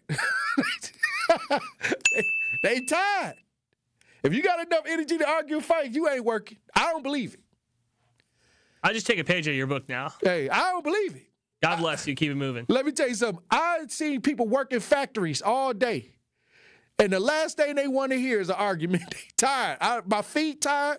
I just did all this work. I just want to eat, get some rest, and maybe watch my favorite TV show and hang out with somebody I like. That's it. I'm not trying to argue with you. But this is what we got to get back to, and that's being about that action. Hey, look, when we come back, I want to bring in a guest, somebody that's, I just saw, it's just this, Andrew, like, who is that? Don't worry about it, Andrew. We got this. I got a guest I'm going to bring in the studio. Truth Nation, stay locked in. More of the Tory Lowe Show is next on 1017 The Truth app, and 1017thetruth.com. Brunch plans? Happy hour plans? Either way, get loaded. At Loaded Spud, we turn the classic baked potato into a full-on flavor experience. Swing through for brunch favorites like shrimp and grits and chicken and waffles, then come back afterward for happy hour in our loaded bowls, paired with cold drinks and a laid-back vibe. Enjoy happy hour from 4 until 10 p.m. with special prices on loaded potato favorites and drinks. Bring your friends and get your Spud on. Big portions, big flavor, no ordinary bar food. There's always a good time to get loaded. Stop in today at 789 North Water Street or visit online at letsgetloaded.online. Real talent is defined by what people can do, not where they learn to do it. So by stopping at the education section of a resume, you might throw away the perfect hire. You might miss someone who has valuable skills to offer to help your business thrive right now and in the future. Because the truth is this: Skills First Hiring helps you see talent others miss, like more than 70 million stars, skilled through alternative routes. When you let their story unfold, you gain a competitive advantage, because hiring managers who start with skills are 60% more likely to find a successful hire. See the real person, complete. See what others miss. Hire skills first. Learn why it's a competitive advantage at tearthepaperceiling.org. Brought to you by Opportunity at Work and the Ad Council. I take care of the kids, and I take care of my dad. I take care of things at work. The groceries, the cleanups, the meltdowns, the doctor's visits, the family events, mealtimes, bedtimes. I take care of all the things everyone else needs. But I haven't made time to take care of what I need. Family caregivers are often overloaded. It can feel overwhelming and exhausting. It's no surprise that millions of caregivers experience symptoms of anxiety and depression every year. But help is available, because there may only be one you, but you don't have to do it alone. Head to mentalhealthcareworks.org. That's mentalhealthcareworks.org to learn how to get the support you deserve, because mental health care works when you make the call.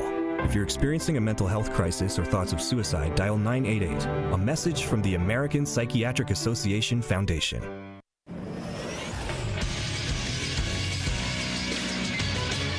This is Associated Bank Sports Update on 101.7 The Truth is powered by ESPN Milwaukee. I'm Xavier Spencer. The Bucks beat the Suns on Saturday 108-105. The West Coast games continue tonight in Los Angeles against the Clippers. Tip-off is at 9:30. The Wisconsin's women hockey team are once again the national champions. Claire Enright's goal with 6:18 remaining in the third period gave UW a 3-2 victory over Ohio State and a second straight national title. Here's ESPNU's broadcast. He does. Makes a nice play down the wall. And here comes Enright to the net. Walks in. Oh, it's gone! Claire Enright! It was also UW's third in 4 seasons and 9th overall. 4 Milwaukee area high school basketball teams are bringing home state titles. In D4, Milwaukee Juno. In D3, Racine St. Catharines. In D2, Whitefish Bay. And in D1, Wisconsin Lutheran capped off a perfect 30-0 season, beating Madison Memorial 57-37. I'm Xavier Spencer, and this is the True Sports Update on 101.7 The Truth. This is the Tory Lowe Show on 101.7 The Truth, The Truth app, and 1017thetruth.com. Fight for the women if they talking about the money. He ain't never gonna need them. He bigger than a bank account, bigger than a peso. Looking for the demons, he gon' find them where the pesos. When they look for him, they can find him in the trenches. They try to keep him out. He breaking all the fences. The big bad wolf blowing down the White House. Playing, see him coming in and turning all the lights out. Yeah, they turning all the lights out. Try to keep him quiet, but he never gonna pipe down. Man, it like the river, and he never gonna dry out. Yeah, yeah, yeah, yeah, yeah. You know what this is about, huh? The advocate, the one and only Tory Lowe, fighting for the city, fighting for the state, fighting for the country, fighting for the world, fighting for the people, the good people, the ones they call bad, but they ain't bad, you know. Fighting for the misunderstood and disrespected, the disadvantaged. You don't do it for the money, you don't do it for the money, you don't do it for 101.7 The Truth. Tory Lowe Show. Look, we got guests. We got advocate Von Mays, activist, founder of Community Task Force MKE, in the studio. I be telling y'all, I bring him in. I bring him in because he was just up in here doing something else. Yeah. And I stopped him and I said, hey, come through. Come in. Because sometimes we got to have a real conversation, Vaughn, when it comes to community after a weekend that we just had. Man, what a weekend. And somebody else just got shot today about an hour ago or so. Well, I was in here. I'm going to tell you this, it may be a couple more before we get off this show. Yeah. But that never stops. I mean, every year we go through this. Mm-hmm. And many times we have these conversations in the aftermath. Mm-hmm. But I realized that we're having these conversations and nothing changes, which means that now I have a problem with the conversations. Because if the conversations is not leading you back to what you can do as an individual to be about that action, then the conversation is a problem. Bro. Yeah, it adds to it, bro. Listen, it was a young lady from, and I just had a rant yesterday where I'm a little sick of it. Mm-hmm. Everything you see is everybody want to talk about the problem. Everybody want to talk about what's bad, what's wrong, what ain't going to happen, what's no use in doing. And I'm like, just imagine if the people who's supposed to be the moral higher authority looking down have that concept of their city. That it's never going to be better. It's always going to be worse. You can't do nothing about it. Imagine the people on the other side. Why do you think they out here wilding and throwing themselves away like that? Because if the people who's supposed to be the best of us think that way about themselves and about their community, how you expect them to have hope? How you expect them to wake up every day thinking something could be different? You know what I mean? Well, this is where I say, if you're about that action, the kids will see the example. Mm-hmm. See, we in tough competition for the minds of these young people. Mm. You got different ideas out here functioning in our community. You got the gang culture. Mm-hmm. You got the pimp culture. Mm-hmm. You even got the Christian culture that's out here. Sometimes I can't tell what that is. When I was a kid, it was more distinct. I don't know what that is. I'm being honest. I just don't know what it is at this point. But it's all out here. Mm-hmm. And so I was saying that the front lines have to emerge back in the front. Mm-hmm. Because it's so when I talk to a bunch of young people, and you can tell them something powerful. Mm-hmm. But when they go back to where they live, and when they go out on the front porch and they spending a lot of their time where they live and being influenced by their surroundings, many times those are negative influences. Yeah.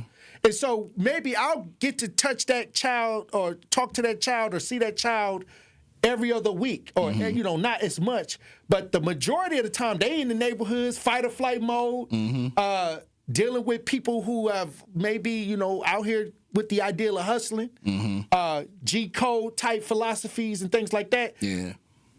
It takes a tough kid to make it over the peer pressure that they're facing 24 hours a day because now we got social media. So I was trying to tell somebody, I was like, when we was coming up, once we got in the house, it was over. Yeah.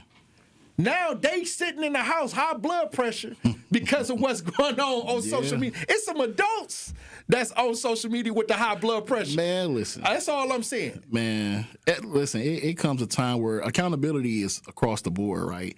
They always say don't point the finger because you got fingers pointing back at yourself, right?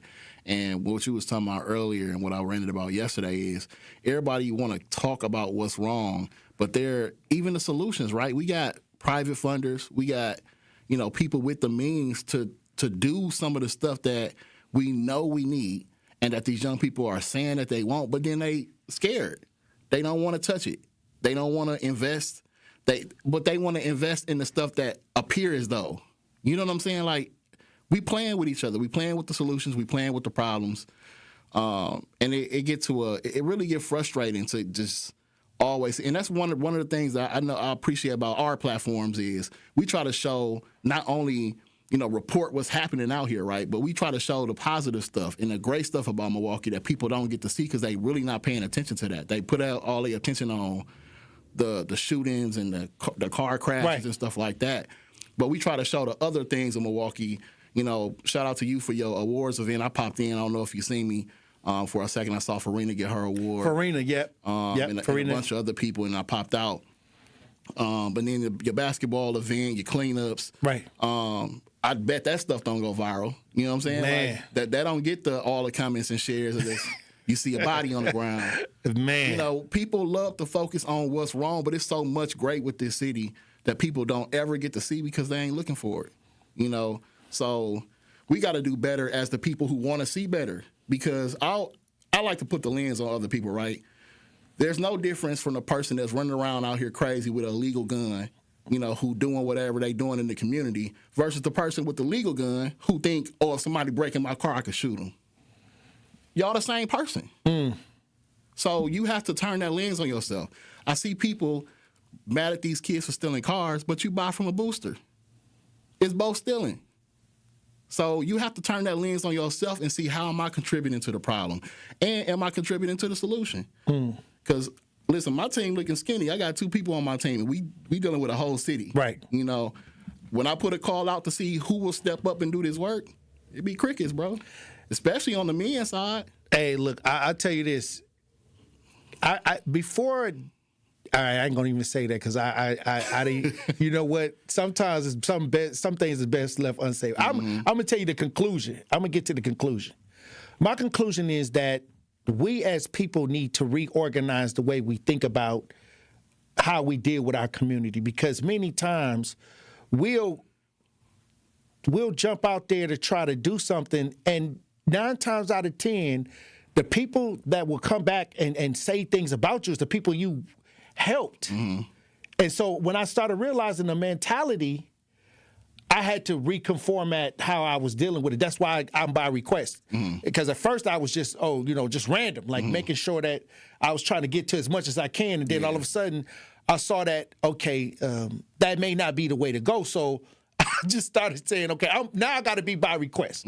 So that way there's a mutual understanding that what I'm there for. Yeah. Because I work better in that space, So at the end of the day, I had to make a lot of adjustments in this city, understanding the dynamics, understanding that a lot of the people on the front lines won't get the help, won't get the assistance, won't get maybe some of the funding to expand what they're doing. You know what I mean? So it's just a tough reality many times as people that are working to try to make a difference, that, okay, there may be some outside ideas that's working against that as well.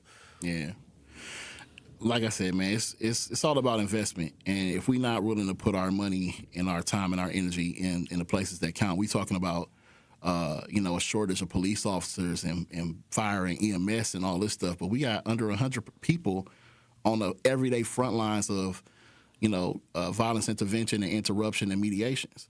Mm-hmm. So when people see these numbers at the end of the year, when they talk about so many shots, so many fatal, non-fatal, what they don't see is those situations we stepped into where it could have been a mass shooting versus one person getting shot. Or there was no shooting because somebody intervened in that situation, right? So those are numbers that are not being quantified or put into the equation of the lives saved and those people who would have been fatally shot but are walking around okay today. Some of them people who would have been shooters that people reached out to and got them to sit down somewhere, And we did that just by, back in the day, Khalil and everybody had those marches. We were going, you threw a couple, Tracy threw a couple. It's just, we go through the community doing these Stop the Violence rallies, just showing love. Annually. Listen, it's been a couple times where we done walked through a community and somebody was sitting on a stoop and they seen us come past. They came and saw what we was talking about.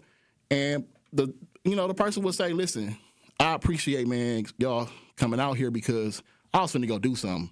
You know what I'm saying? And y'all just lifted my energy and got me out of that. And I'm good now, So it ain't much, man. You just have to do something because, and what are people willing to do? You can't just go about existing and caring about yourself because we ain't put on this earth for ourselves. We put on this earth with billions and billions of other people. So you have to contribute something to society to make it better.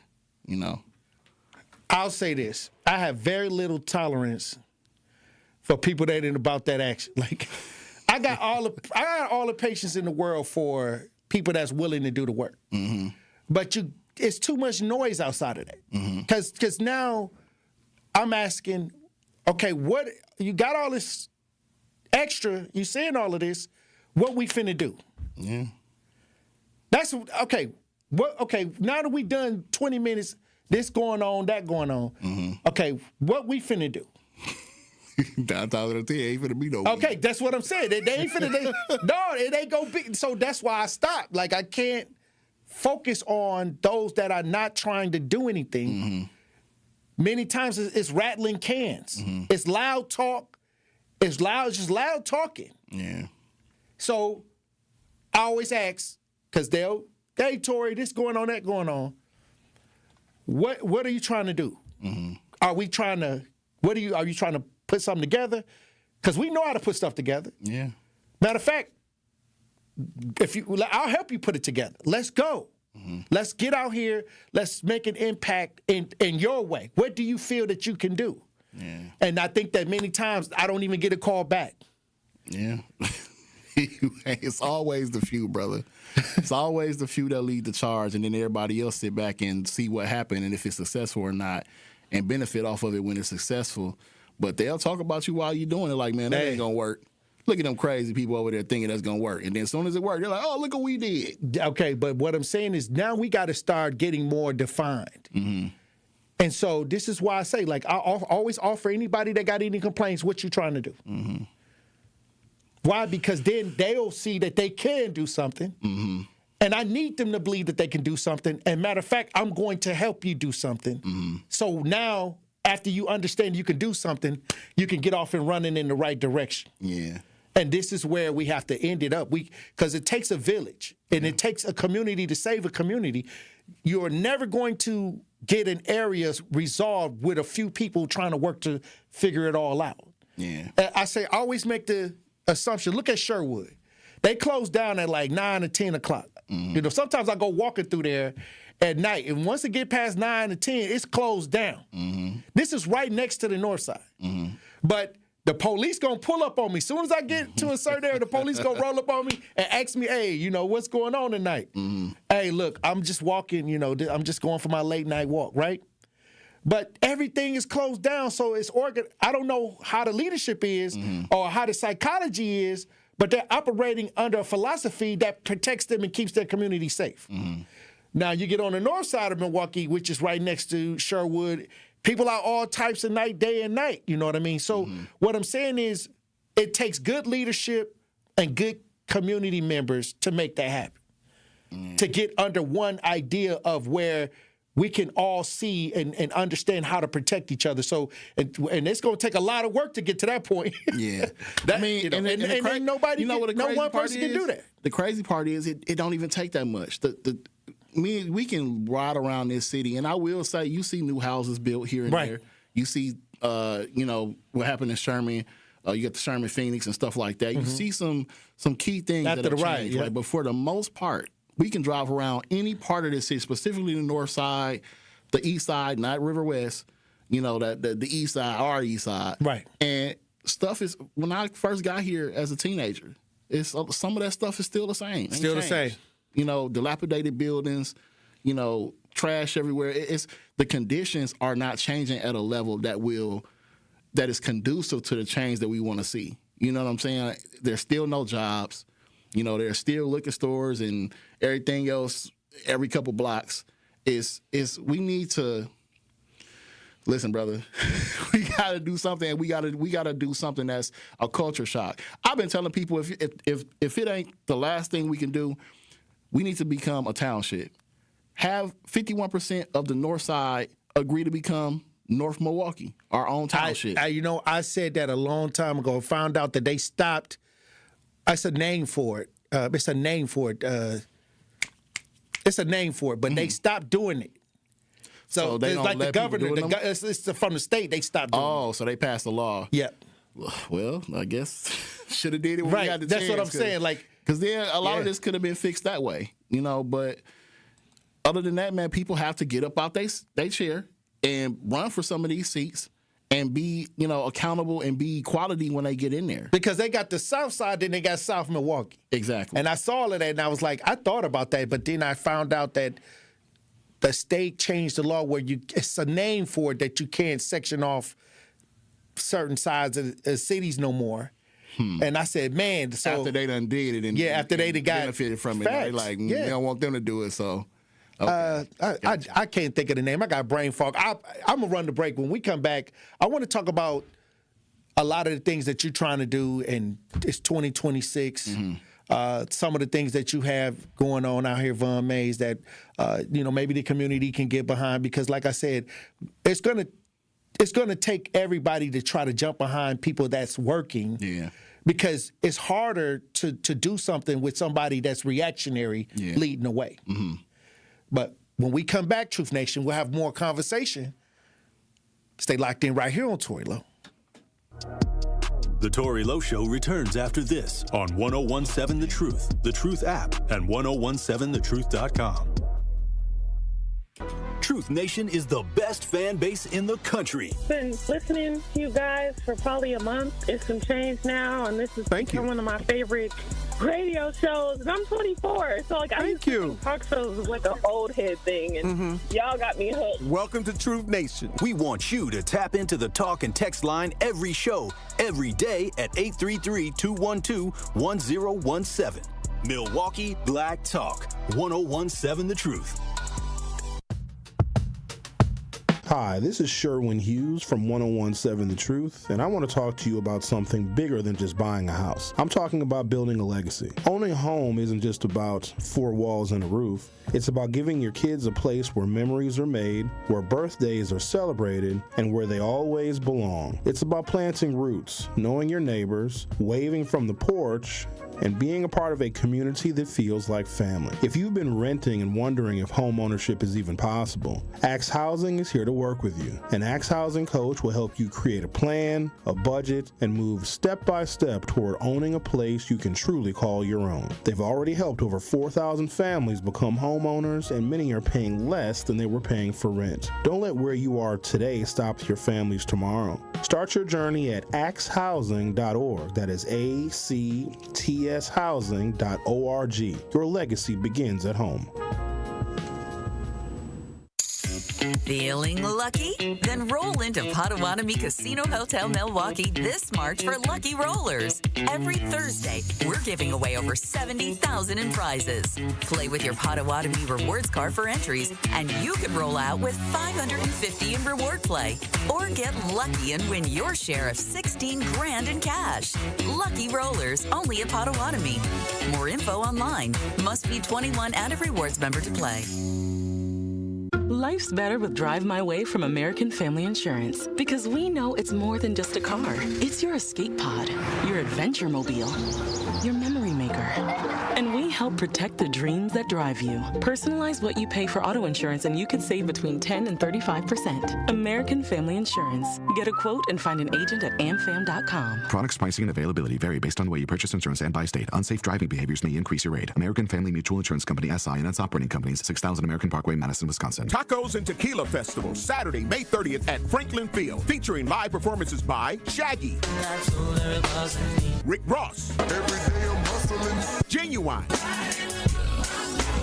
Soulja Boy, Frankie J, Mims, and more. There will be craft margaritas, Milwaukee's best taco vendors, authentic lucha libre wrestling, an exotic car showcase, a Chihuahua beauty pageant, art installations, and so much more. Tacos and Tequila Festival, Saturday, May 30th. Get your tickets at tacoandtequilafestival.com.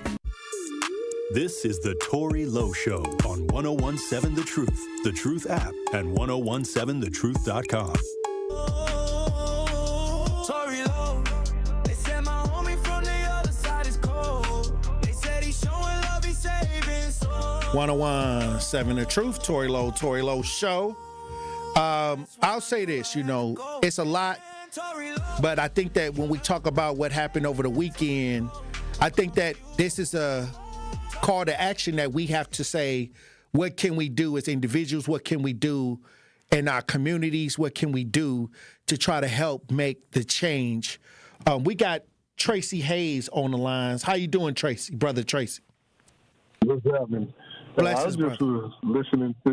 was just listening to your comments earlier, and I remember when I first hooked up with you when we drove way out there. Right. With the boy in the barn. And they got arrested, too. They arrested some people after that, too. I remember the days leading up to that about how many people called in and said they was rolling. Mm-hmm. And we went out there, we only had 3 cars deep, but listening to how many people called in, we should have had a coach bus full of people, but nobody show up. And you know what? And I seen that with my own eyes. You saw it with your own eyes. Nobody showed up. And remember, I was the first one down there, and me and my brother looking around like, where everybody at? And I was telling him, I said, they was on the radio talking all that sweet hot iced tea about they going to do this and do that. Hey, when it get real. Ain't nobody, when it got real, ain't nobody did nothing, man. And that's a common ain't driving out there. Ain't got no gas, and you shouldn't have called in to the radio and said you was gonna roll out to them. Hey, you and your brother was so prepared. Y'all brought breakfast sandwiches. Yeah. I was like, you know what I'm saying? You know what I'm saying? Uh-huh. I'm still gonna bring some ribs to the studio when I get time. But I work 10 hours a day, so it'd be kind of hard. I'm gonna hit you up one day. I ain't gonna make no promise. I'm gonna just pop up in there. You gonna smell it when I come in the door. You gonna smell the wood. Y'all was so prepared. Y'all was ready for the journey. We had to drive an hour. We had to drive up about an hour. I was past the Dells, man. I usually go to the Dells every summer, but that was past that. Right. So I'm glad I put that. But you're a witness. But you're a witness. People would talk all that extra, and then when it's time to be about that action, and this is what I'm saying. No matter what you say, if you're not going to go do nothing about it, then it means nothing. Mean nothing. Me and my brother was sitting in the car like, where everybody at, man? Ain't nobody out here. And what I tell you, I said, this how it look. I said, this how it look when it get real. You said it. You was like, this how it's gonna be. This how it's gonna be. I said, I still had hope. I'm like, man, it was a lot of people called in. I'm rolling with you, Tory. I'm right there. Man, please. Nobody do nothing. All right. That's how it is, man. Hey, Brother Tracy, hey, we got to take it one incident at a time. Maybe they'll. Maybe the only time I'll call in, if I call in and say I'm going to do something, I'm going to show up. Otherwise, they ain't going to call in and say I'm finna do something. Because I already know if I can do it or not. That's true. And I appreciate you for showing up. And I thank you. Right on. God bless. Hey, look. Vaughn, you came out when we had to go out there with the farm situation, and like I said, but the ones that are going to do the work, they're going to show up anyway. That's why I say that's why when I deal with the brothers and sisters on the front lines, I got a lot of patience for them because they putting their family to the side. They not dealing with their kids a certain way on that day. So I got a lot of patience for the brothers and sisters I see for years. I always tell people we know who's going to show up and do what at this point. Yep. If people think we don't talk. People don't think we know. We check in all the time, I know I'm talking about, but we know who's gonna do what. Like when we show up somewhere, we see the person. We already know what Milwaukee's small. We gonna know. But at the end of the day, I'm happy that they even came. But it's so many people that's blowing out breath out the side of their neck that ain't gonna even do nothing.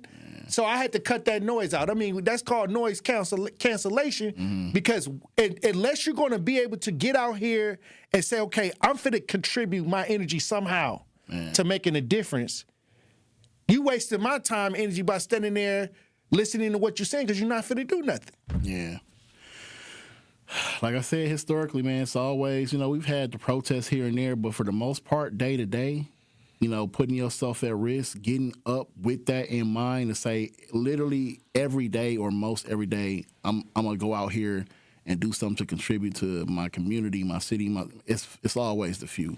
And people don't understand, like, outside of the protests here and there, outside of maybe a press conference here or there, it get real, bro. The stuff that we have to deal with, the violence, the cases, the situations, it's bigger, and it's a lot more than what people may look at and think. Like you said, it might be people who want to duplicate and they see us a certain way and they want that for themselves, right?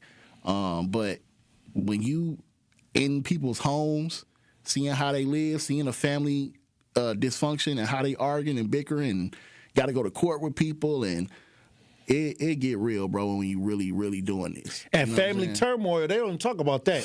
What was going on before the incident. Man. So you got to just be, if you get active enough, you'll learn how to find ways around all of it.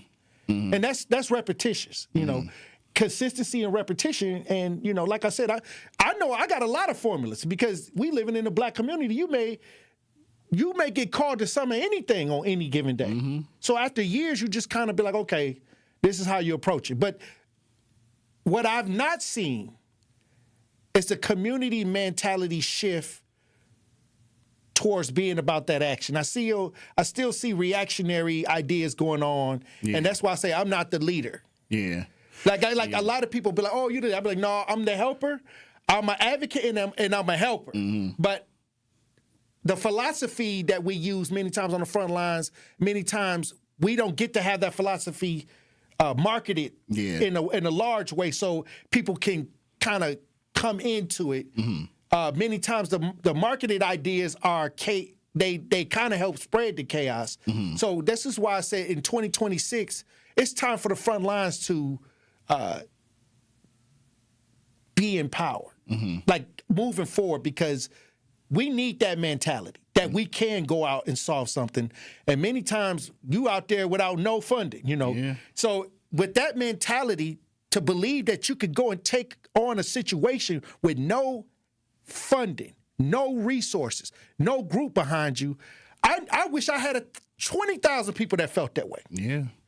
And I also think, man, like you said, like it's so many people who muddy the waters, right? Because you got, I always tell people when they talk about activism in this city, you can't really say but maybe 5 names in the past 10, 15 years. Past decade, right? yeah. You know what I'm saying? And to be honest, even in that group, you know what I'm saying? It get a little, shaky. But I listen to it all. Like, I think there was a lot of missed opportunities because people can't tell the difference, right? Like, for instance, when I started in the park, to be able to get on live and say, I got 300 kids out here. We trying to grill some food today. We trying to, get a projector and a speaker for them to listen to music and to watch a movie, and for people to deliver, to bring that stuff or send the money for us to get it. That was a beautiful thing. And it didn't even hit me until years later to be like, you know what? People invested tens of thousands into it turned into a 7-day program. We had so much stuff going on. And people funded that. But then you got people who come out here and everything is a cash app. Everything is pay me for this. I need money for that. And they ain't doing it right. For instance, bro, I remember one time this lady went on Facebook and said she raised $7,000 and said she was taking the Sherman Park kids to Six Flags. You think that lady ever took one kid to Six Flags? I don't think so. I was so mad. Oh, wow. That's $7,000 they could have went to somebody actually who would have did something with that. But if I could calculate all the situations that I've observed all over the years, this will be an 18-hour marathon. Man. Hey, look, when we come back, I want to get, how can people help you out, Von? It's 2026. Like I said, how can people get involved in what you're doing? Hey, look, when we come back, Truth Nation, we'll have more conversation. Stay locked in right here on Tory Lowe. Milwaukee, get ready. Join 1017 The Truth on March 24th from 6 to 7 p.m. for a special live conversation about the upcoming Black Family Wellness Expo. Denise Thomas will be joined by members of the Links Incorporated to share how this powerful community event is bringing free health screenings, wellness resources, and support to families across Milwaukee. Don't miss this important discussion and learn how you can get involved. Tune in live March 24th, 6 to 7 p.m. only on 1017 The Truth. Truth Nation is the best fan base in the country. This is my first time calling in, but I listen to you all the time, and I appreciate you and Elizabeth Brown and everything you stand for and everything that you do. So I want to say thank you so much for being you. We want you to tap into the talk and text line every show, every day at 833-212-1017. Hey, man, this station is on fire the last couple days. Milwaukee Black Talk, 1017 The Truth. You're listening to the new 1017 The Truth, founded in partnership with Associated Bank. Your money works here. 1017 FM, 1510 AM, WGKB Waukesha, and W269DL Milwaukee. Locally owned Good Karma brand station. Justice, Wisconsin, the truth. The most requested advocate in the state. 101.7 FM. The movement continues. Yeah. Milwaukee, stand up. It's Tory Lowe, the truth. From 1 to 4, we about that action, so tap in and let's go. We want that justice. We want all the smoke. From Monday through Friday, trying to bring the city hope. Yeah. Tory Lowe from 1 to 4, Monday through Friday, let's go. We bout that action from the block, and we ready, let's go. Tap in, and it ain't no holding back. We ready. 1017 The Truth. Tory Lowe Show. Thank you for joining me for the third hour of the Tory Lowe Show. The movement continues. The marathon continues right here on 1017 The Truth.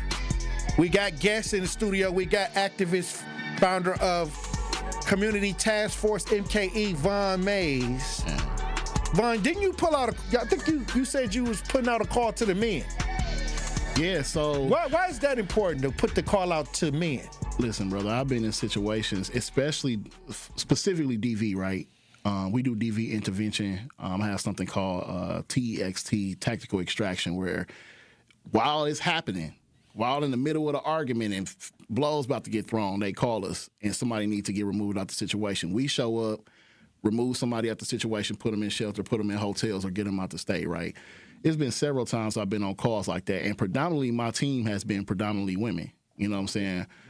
And I've had people, these dudes don't know who we are. They done called a bunch of people to come beat them up, and they call somebody and people show up with guns, right? And I got a bunch of women with me. A lot of times I don't feel comfortable putting women in that position, right? So I would be more comfortable having men stand up in those situations. And that's nothing against the women. I'm just always operating in how can I be the most protective and put us in a conducive situation. Because see, I put myself in those situations, so I don't mind. but I don't like putting other people in it. These are mothers, right, who have daughters and kids and other stuff that they have to, and I do too, but it's just always bothered me to look across the landscape and see so many women investing themselves in these situations of danger, right? And then you look around and it's just me or you know what I'm saying? Or well, let me say this, and I'm gonna give a little background. Like I remember a long time ago, probably like 2015 or so. You was doing patrols. Yeah, we was out there. So I'm walking and I see Vaughn on the corner on like 49th Center, yeah, 49th to Center. And we had never really even talked. That was our first conversation. That was our first conversation. So I jumped off. I saw Vaughn. I said, I'm finna get out here and how long did we stay on the corner talking? Probably like an hour and a half. No, it was like 2 hours or so. Yeah, it was so long that a fight developed across the street. And we went over there to deal with the domestic. I think it was a DV situation. And that was the first day we talked. And we had to deal with a DV situation right across the street. You can't even make that stuff up. You can't even make it up. So, so, like I said, I mean, this has been going on for a long time, you know. And this is why I say, like, we have to make it make sense this year. You know, many times all of the efforts that went on over the years, you don't want to keep repeating things that, what I feel that may be pushing a cart, an empty cart. Yeah. So I always make the adjustments when I have to. But I think that when it comes to you saying, okay, we need men, this is from an evaluation over the years that you say that out from. Yeah. It's coming from a certain space. Yeah. Because like I said, it's always women, man, who out here on the front lines, who you know, jump in these cars, and you know, you got Liz and people like that. They the fierce warriors, right? Right. And then when you look around, you know, and I will say, I have been approached, especially by people who knew me as a younger person, right, or people from my old block, or who knew me from different parts of my life, who will come up to me and say, "Man, I see what you're doing, man. We respect it, we love it, but I ain't finna go put myself out there like that for free or be struggling." You know what I'm saying? So I'm in a spot now where this has become a job. Before, back then, it wasn't no pay for this. There wasn't no title for it. It wasn't part of no organization. It wasn't funding for it. But now it's funding for it. It's a name. It's a whole ecosystem, right? So now we can get people trained. Now we can, you know, get people up to speed and get them prepared for this type of work. And that's the position where I want to intentionally seek out men and young men to take this fight under themselves, because the men have to have a different mentality and view of their community and how they supposed to. Because just getting a call from, so a lot of men feel like they're not being respected as men that try to get out here. They not being listened to. I talked to a brother, and you know, they just be like, the women are not respecting the brothers and things like that. I don't know. I just listen to what they saying, you know. So but in my mind, that's you don't have to demand or anything. Just get out there and do something. I'm more of a result-based person. So results don't have anything to do with what you think or say, or you know, if you don't like me or not. It doesn't have anything to do with it. Yeah. Results meaning getting out here, making sure that you turn situations around. To me, that's respect. Yeah. You have to earn the respect too in a lot of aspects. We can't just jump out here. Listen, you cannot just go in the middle of people pulling out guns or throwing fists and be like, "Stop, y'all." You might get towed up too. You know what I'm saying? So this is why I'm saying come in a way that you can get trained and get prepared and be able, because this is, like I said, anybody can be a leader, but everybody can't be a leader. Everybody can be an activist, but everybody can't be an activist, if that makes sense. Some people have it. Some people have to learn it to build that. And some people just got natural ways with people. Right. Like I said, the gift of gab. I appreciate, my team, Dee, Shaquila, Bush, who've gone out in situations with me, especially when it comes to women, to where, it's certain situations where I have to defer to them to be like, y'all handle that. Because there's a dynamic that I know they have a certain skill set, or by their approach as, how they do it, it's going to be taken better from them than me, right? So you have to have a balance. Sometimes it calls for the brawn and the muscle and the, you know what I'm saying, the masculine energy. Right. Sometimes it comes for a little bit of softness. And care. That's the full circle, though. Masculine and feminine energy is the full circle. Yeah. Our community this is how we got here. You know, this is how we got on this earth. You know what I mean? So I always tell people, it's a place for everything. But many times I think that people will say, we don't know, that there's nobody out here that know what they're doing. I say there's plenty of people out here that know what they're doing. They're just not getting the support. Yeah. Or they not, the ones that's being put out front. Because you have this thing of like people, and this is in any line of work or in any space where you got the people that people want to be the leaders, right? And they push them in front of you so you respect them, and them the people that they can control or that they can use to kind of, right? You know what I mean? But then you got people who really are that, who don't get their face on a billboard or who don't get their name called out a lot. But the people know. See, Milwaukee's small enough. Well, sometimes they do get confused on certain ideas. Yeah, I ain't gonna lie. I mean, I do see a lot of confusion going on. But when it get bad though, I'm talking about, that's how you know they know. Because when it get messed up, they know who to call. Yeah, you can see it in the tags. They gonna go to who they know. They gonna go to they who might they try know. You and like, give you a chance, but they be like, nah, So they do kind of know who to call in a bad situation. That's all. It's only, and that's all I said. The last 10, 15 years, it's only a couple of us you can go to who you're gonna get some type of motion with. You know what I'm saying? And that's highly respectable, brother. Like putting in that work and having that amount of, and we didn't get that way just from faking. We didn't get that way just from saying we do. Let me tell you something. You can't fake help. Like I tell people, you can't. You definitely I don't care how you feel about it. You can't fake a result. Yes. Okay, so that's why I don't understand why people be arguing about it. Ain't at the end of the day, it's the family getting the outcome. Hey, ain't that the way? Okay, let the family tell it. Yeah. Hey, listen, man. It's a very complex conversation to have, Because the thing I'm is, just saying. I never want to knock somebody who's trying to do the right thing. Right. Like everybody, when people say certain stuff, it rubs me the wrong way. Like, ain't y'all all out there for the same reason? No. Some people are out here because they want you to know their name, they want some fame and some clout, and they want to appear like they're doing something. Is it really fame in helping people?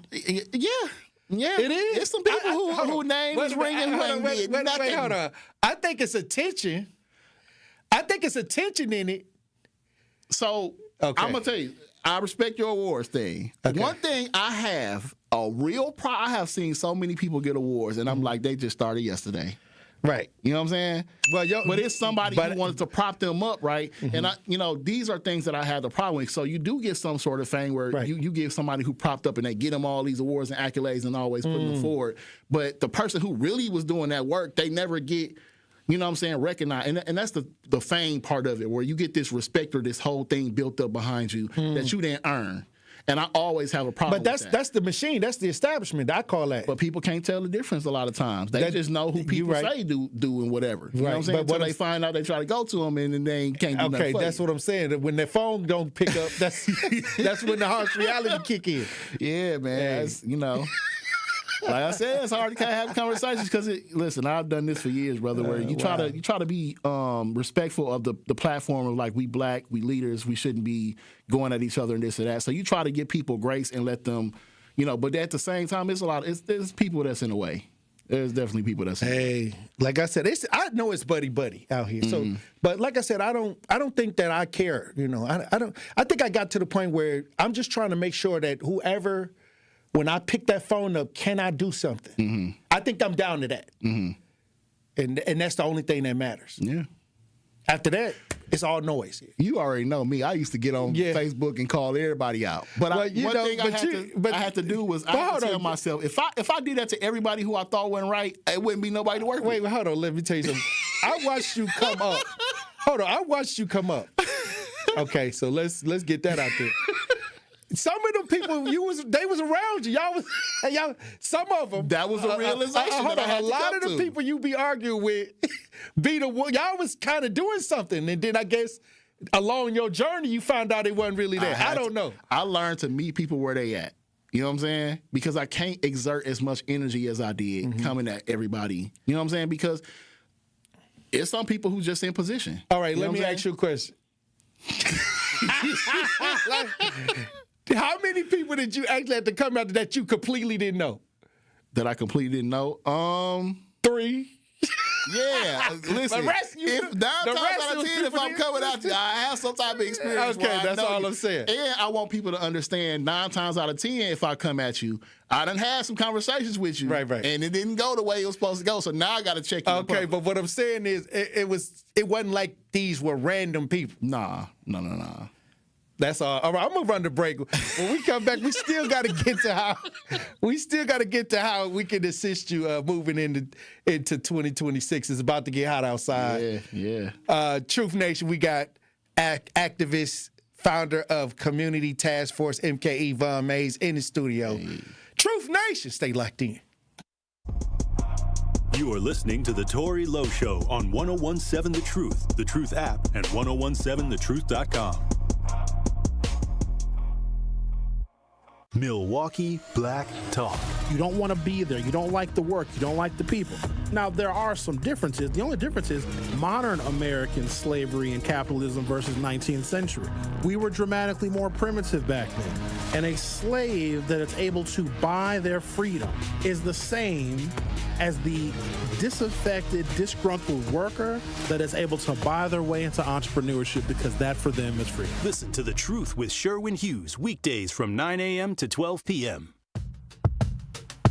Hi, this is Sherwin Hughes from 101.7 The Truth, and I want to talk to you about something bigger than just buying a house. I'm talking about building a legacy. Owning a home isn't just about 4 walls and a roof. It's about giving your kids a place where memories are made, where birthdays are celebrated, and where they always belong. It's about planting roots, knowing your neighbors, waving from the porch, and being a part of a community that feels like family. If you've been renting and wondering if home ownership is even possible, Axe Housing is here to work with you. An Axe Housing coach will help you create a plan, a budget, and move step by step toward owning a place you can truly call your own. They've already helped over 4,000 families become homeowners, and many are paying less than they were paying for rent. Don't let where you are today stop your families tomorrow. Start your journey at axehousing.org. That is ACTShousing.org.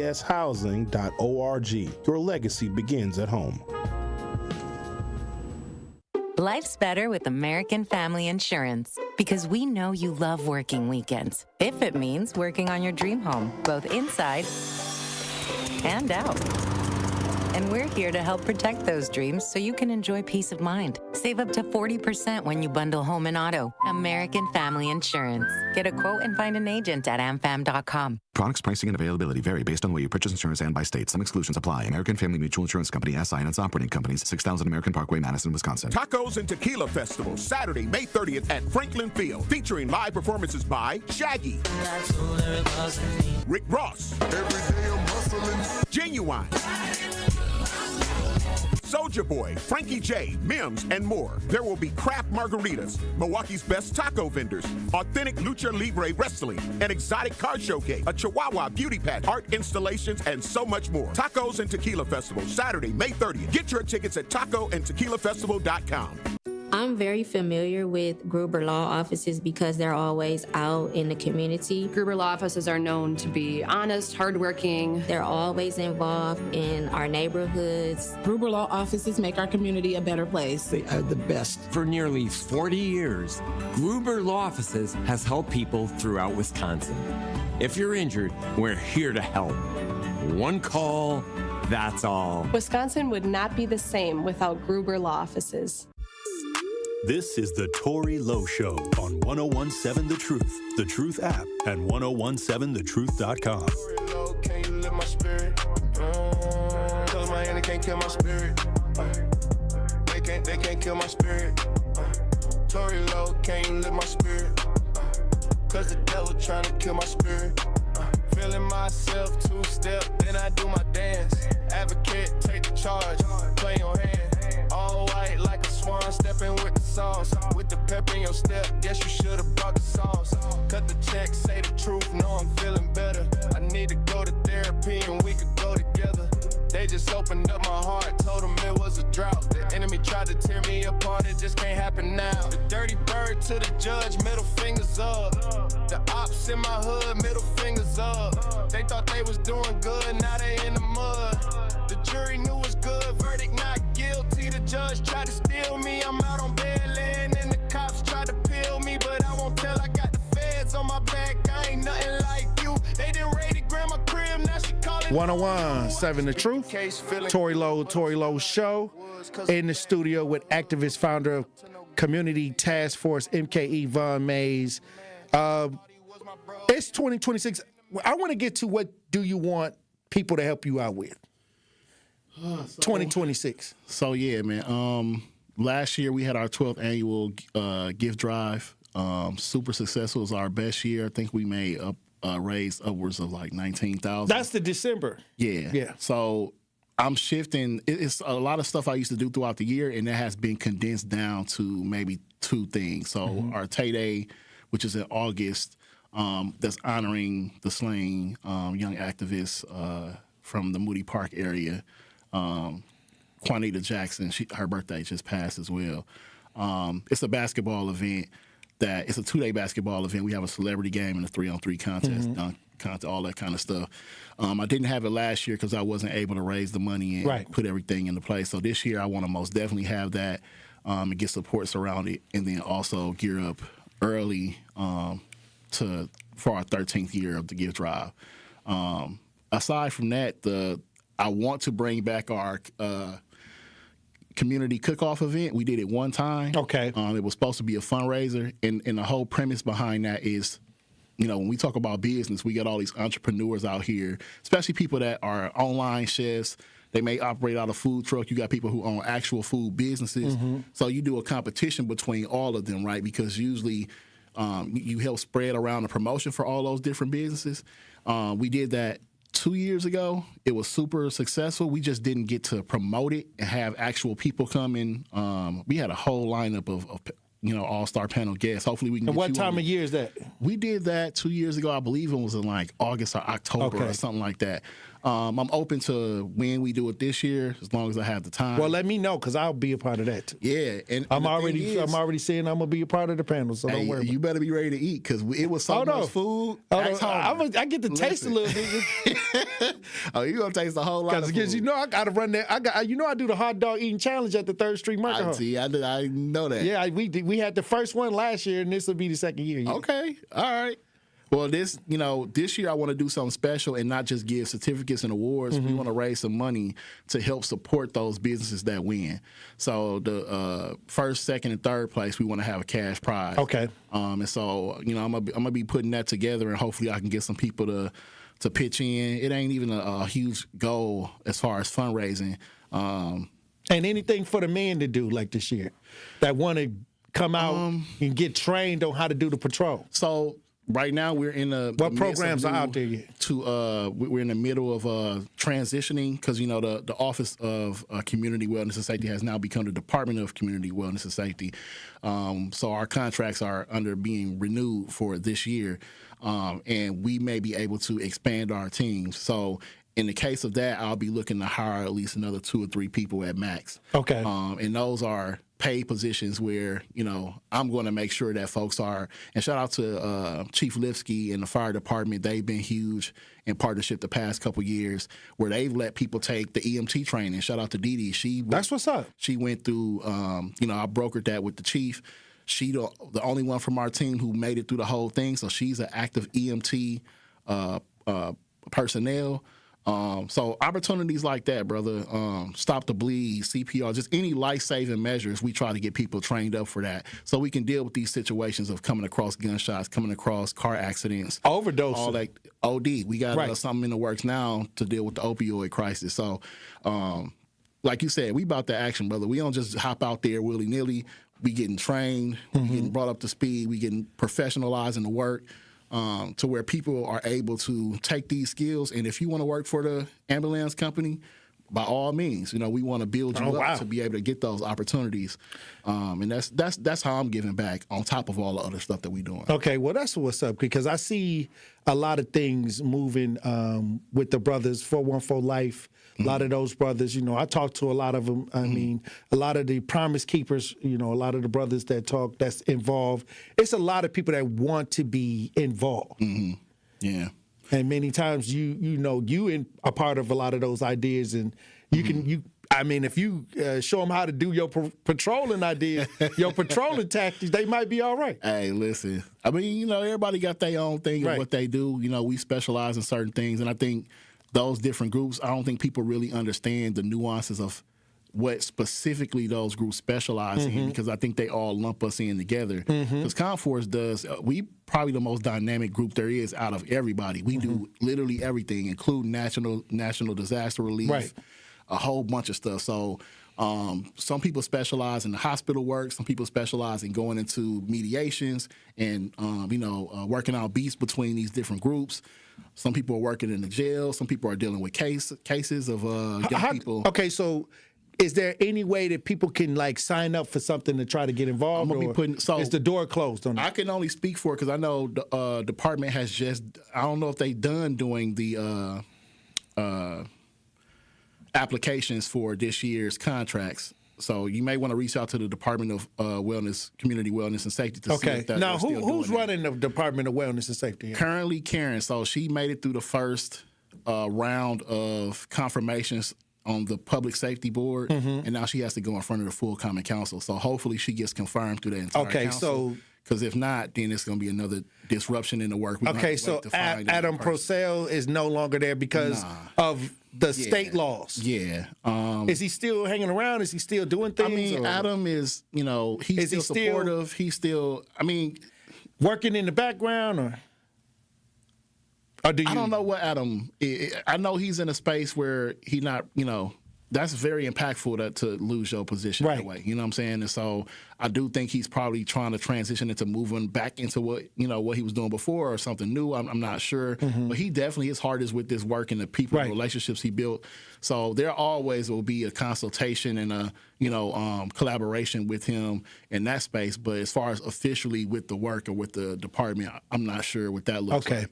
But like I said, right now, hopefully Karen makes it through so we can have an official So she still ain't even fully in the position. With that change that the Common Council made, now they get to confirm or not. The mayor don't just get to pick somebody. They have to confirm them. So is there any competition? There ain't right now because the mayor appointed her and she has to make it through. So if she don't, then they'll start it all over the whole process. We back at square root one, which is going to totally disrupt the work and everything that we have. So can you apply for this situation? No, because I'll be in the same position. I'm a felon. Okay. So and to be honest, a lot of people have encouraged me to. A lot of people think I should, but what people need to understand is same as Adam, that was huge for Adam to get that position with his background, right? Because then that opens the door for somebody like me. But now that this is an official cabinet position where you cannot have a felony, that kind of puts us in a new space. So I know Governor Evers isn't running again. Whoever the next governor may be, hopefully they have that same, disposition about pardons the way that he did. And they do a special pardons program to where, people can go through the board and get denied or approved. But there should be some opportunities for some specific people who have those special circumstances that the governor can just say yay or nay. You know what I'm saying? So that's what I would like to see happen. I wish that would have happened for Adam. I know they wanted to explore that for him, but they fell flat. I'm not sure because the election's coming up. I'm not sure what happened or why that wasn't pursued or whatever the case may be. Maybe he's not eligible. I'm not sure the eligibility for his particular circumstance, but yeah, we try to make and this is when people talk about progress in the city and state. Those type of things matter. You know what I'm saying? Whether or not people can get pardons, whether or not people, because this whole CVI prevention ecosystem is predominantly people who are returned citizens. Who are impacted citizens, who have records, who have backgrounds, but they are exceptional at this work. And so when you talk about a population who can now look forward to coming home, but also coming home doing work that is impactful and that can help clear up some of that stuff that they may have went to jail for, pay it back and pay it forward. Yeah. That makes a difference. I know people don't want to think this is real work, but to go out, like I said, and tell people put them guns down and to stand in between bullets and fists, that ain't, like I said, I do it at a fraction of what the police are doing for. I'll say this, I think that the city is evolving, but I think the leadership has to take stronger stances too. Oh, absolutely. I think that when you put people in power that control the pen or control the legislation, they have to start making laws or things that fit the environment that they serve. I'll challenge the Republicans to have a real conversation, right? The Democrats and the Republicans, let me say that. Right. To come and have real conversations with the people doing this work, not the people that's in position, right? Because they can only tell you from their position. They're not the people out here on the front lines and dealing with these situations. But to have a true understanding to where we get the support on certain laws or changes. And you could have been organized that. Listen, bro, I'm so... You could have been organized that. What you talking about? Listen. You know you got some organizational power. You can do that. Yeah. I mean, if it needs to be done now, like I said, brother, Here we go. You be so worn down and pulled a million ways that, it's a lot of... There's definitely a lot of stuff I wish I had the time and energy to go invest in to get it done. But at this point where it's so chaotic and there's so much that needs to be done, if it has to be me, I'm willing to do it. I just need them to be willing to have a genuine conversation and a genuine understanding so we can move forward. And there could be, at least in this capacity, where you talk about, possibly diverting people from returning to prison, catching charges, and bringing down the violence in the city. If they want to be serious about that, we should have a conversation because the investment is needed. Well, look, I appreciate you for coming through. Yes, sir. You already know. Over a hectic weekend, but hey, as we plow forward into 2026, we're going to need all hands on deck. All hands on deck. You can do something. Whatever you can do, please do it. Hey, look, when we come back, Truth Nation, we'll have more conversation. Stay locked in. The Tory Lowe Show returns after this on 1017 The Truth app, and 1017thetruth.com. Walk in for a suit, walk out with two. It's buy one, get one half off throughout March at Nick Avani's. Suits, blazers, hats, jeans, and more. Everything you need from a hands-on team that styles you from head to toe. Find a suit, add shoes for half the price. Land a perfect two-piece set? Now add a vest for 50% less. Prom, weddings, galas, whatever's on your calendar, now's the time to stop in to Nick Avani's. Second floor at Mayfair Mall across from AMC. Buy one, get one half off throughout March at Nick Avani's. Some exclusions may apply. See store for details. Hey there, Jane Lynch here. You want to hear something funny? Too bad. You want to hear something uplifting that will inspire you? Good. Because today, I want to talk to you about Direct Relief, a humanitarian organization that does seriously good work when it counts. Fires, hurricanes, earthquakes. When disaster strikes, Direct Relief immediately shows up with medicines, medical supplies, and everything doctors and nurses need to save lives. Let's ship her out! Every day across the United States and around the world, they're making an enormous difference. If someone needs help, Direct Relief helps. No politics, no red tape. Hey, what you doing over there? Oh, I'm packing insulin for kids with diabetes. See, every box here is literally a lifeline for someone in critical need. So check them out at directrelief.org and donate if you can. You might just bring a smile to someone's face. I take care of the kids, and I take care of my dad. I take care of things at work. The groceries, the cleanups, the meltdowns, the doctor's visits, the family events, mealtimes, bedtimes. I take care of all the things everyone else needs. But I haven't made time to take care of what I need. Family caregivers are often overloaded. It can feel overwhelming and exhausting.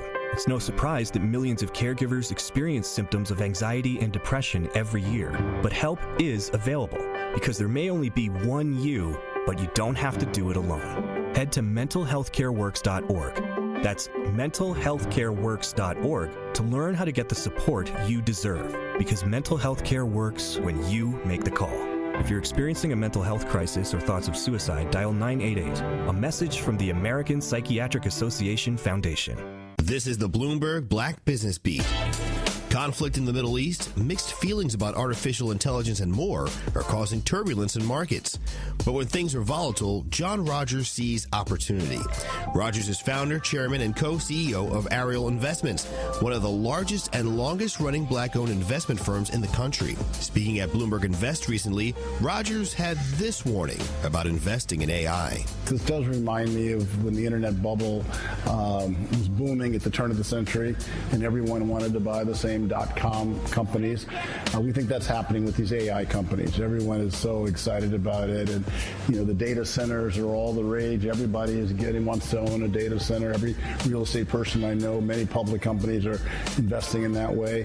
So that would be a sector that I would be really concerned about. Ariel is known for its value-driven investing approach. I'm Bloomberg's Justin Milliner on the Black Business Beat.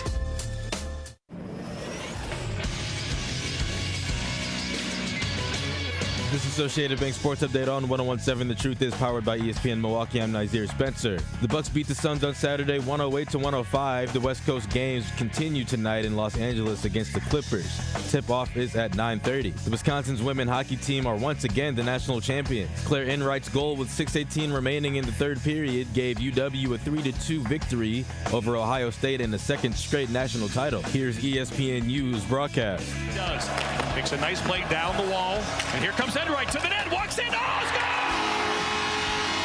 Claire Enright! Was also UW's third in 4 seasons and 9th overall. 4 Milwaukee area high school basketball teams are bringing home state titles. In D4, Milwaukee Juno. In D3, Racine St. Catharines. In D2, Whitefish Bay. And in D1, Wisconsin Lutheran capped off a perfect 30-0 season, beating Madison Memorial 57-37.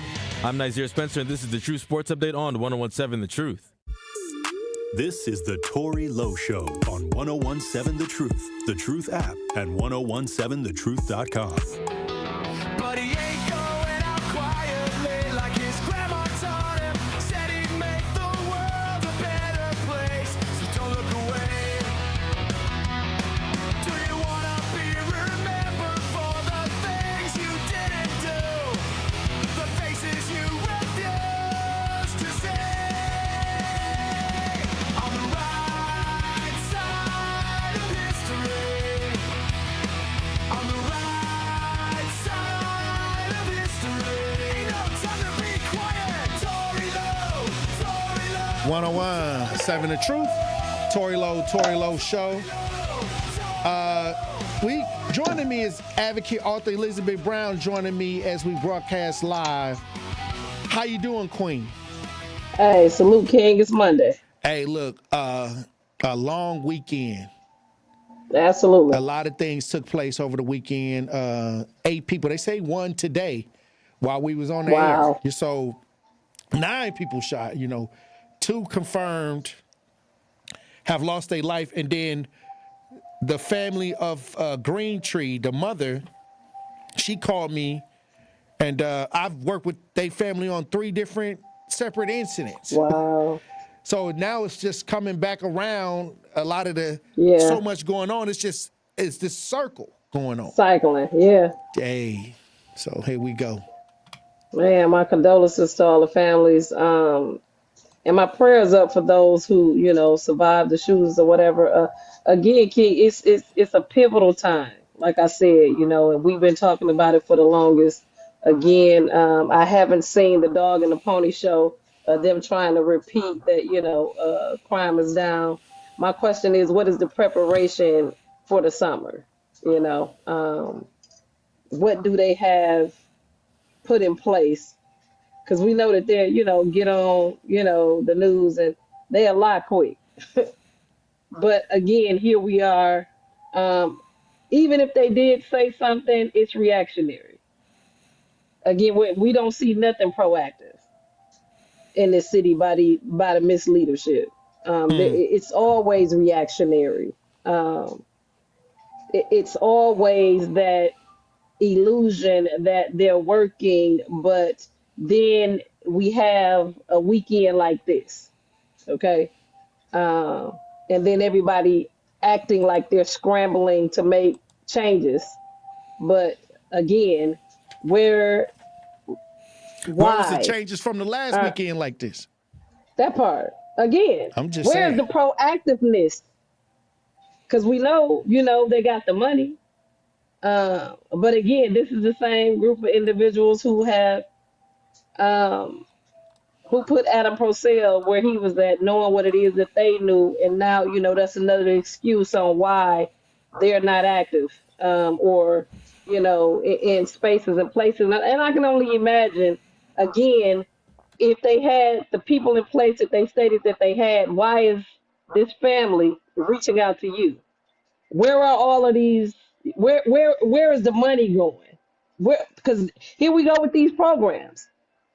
When we was out boots on the ground before, we were getting the calls by these families who was supposed to be intercepted from the hospital by these so-called programs that they had in play, and it never happened. So here we go again. Hey, well, I got some audio on what took place. 5 shot, 1 dead near 37th and Darren in Milwaukee. If you're watching this, we broadcast live. We got video. Let's listen.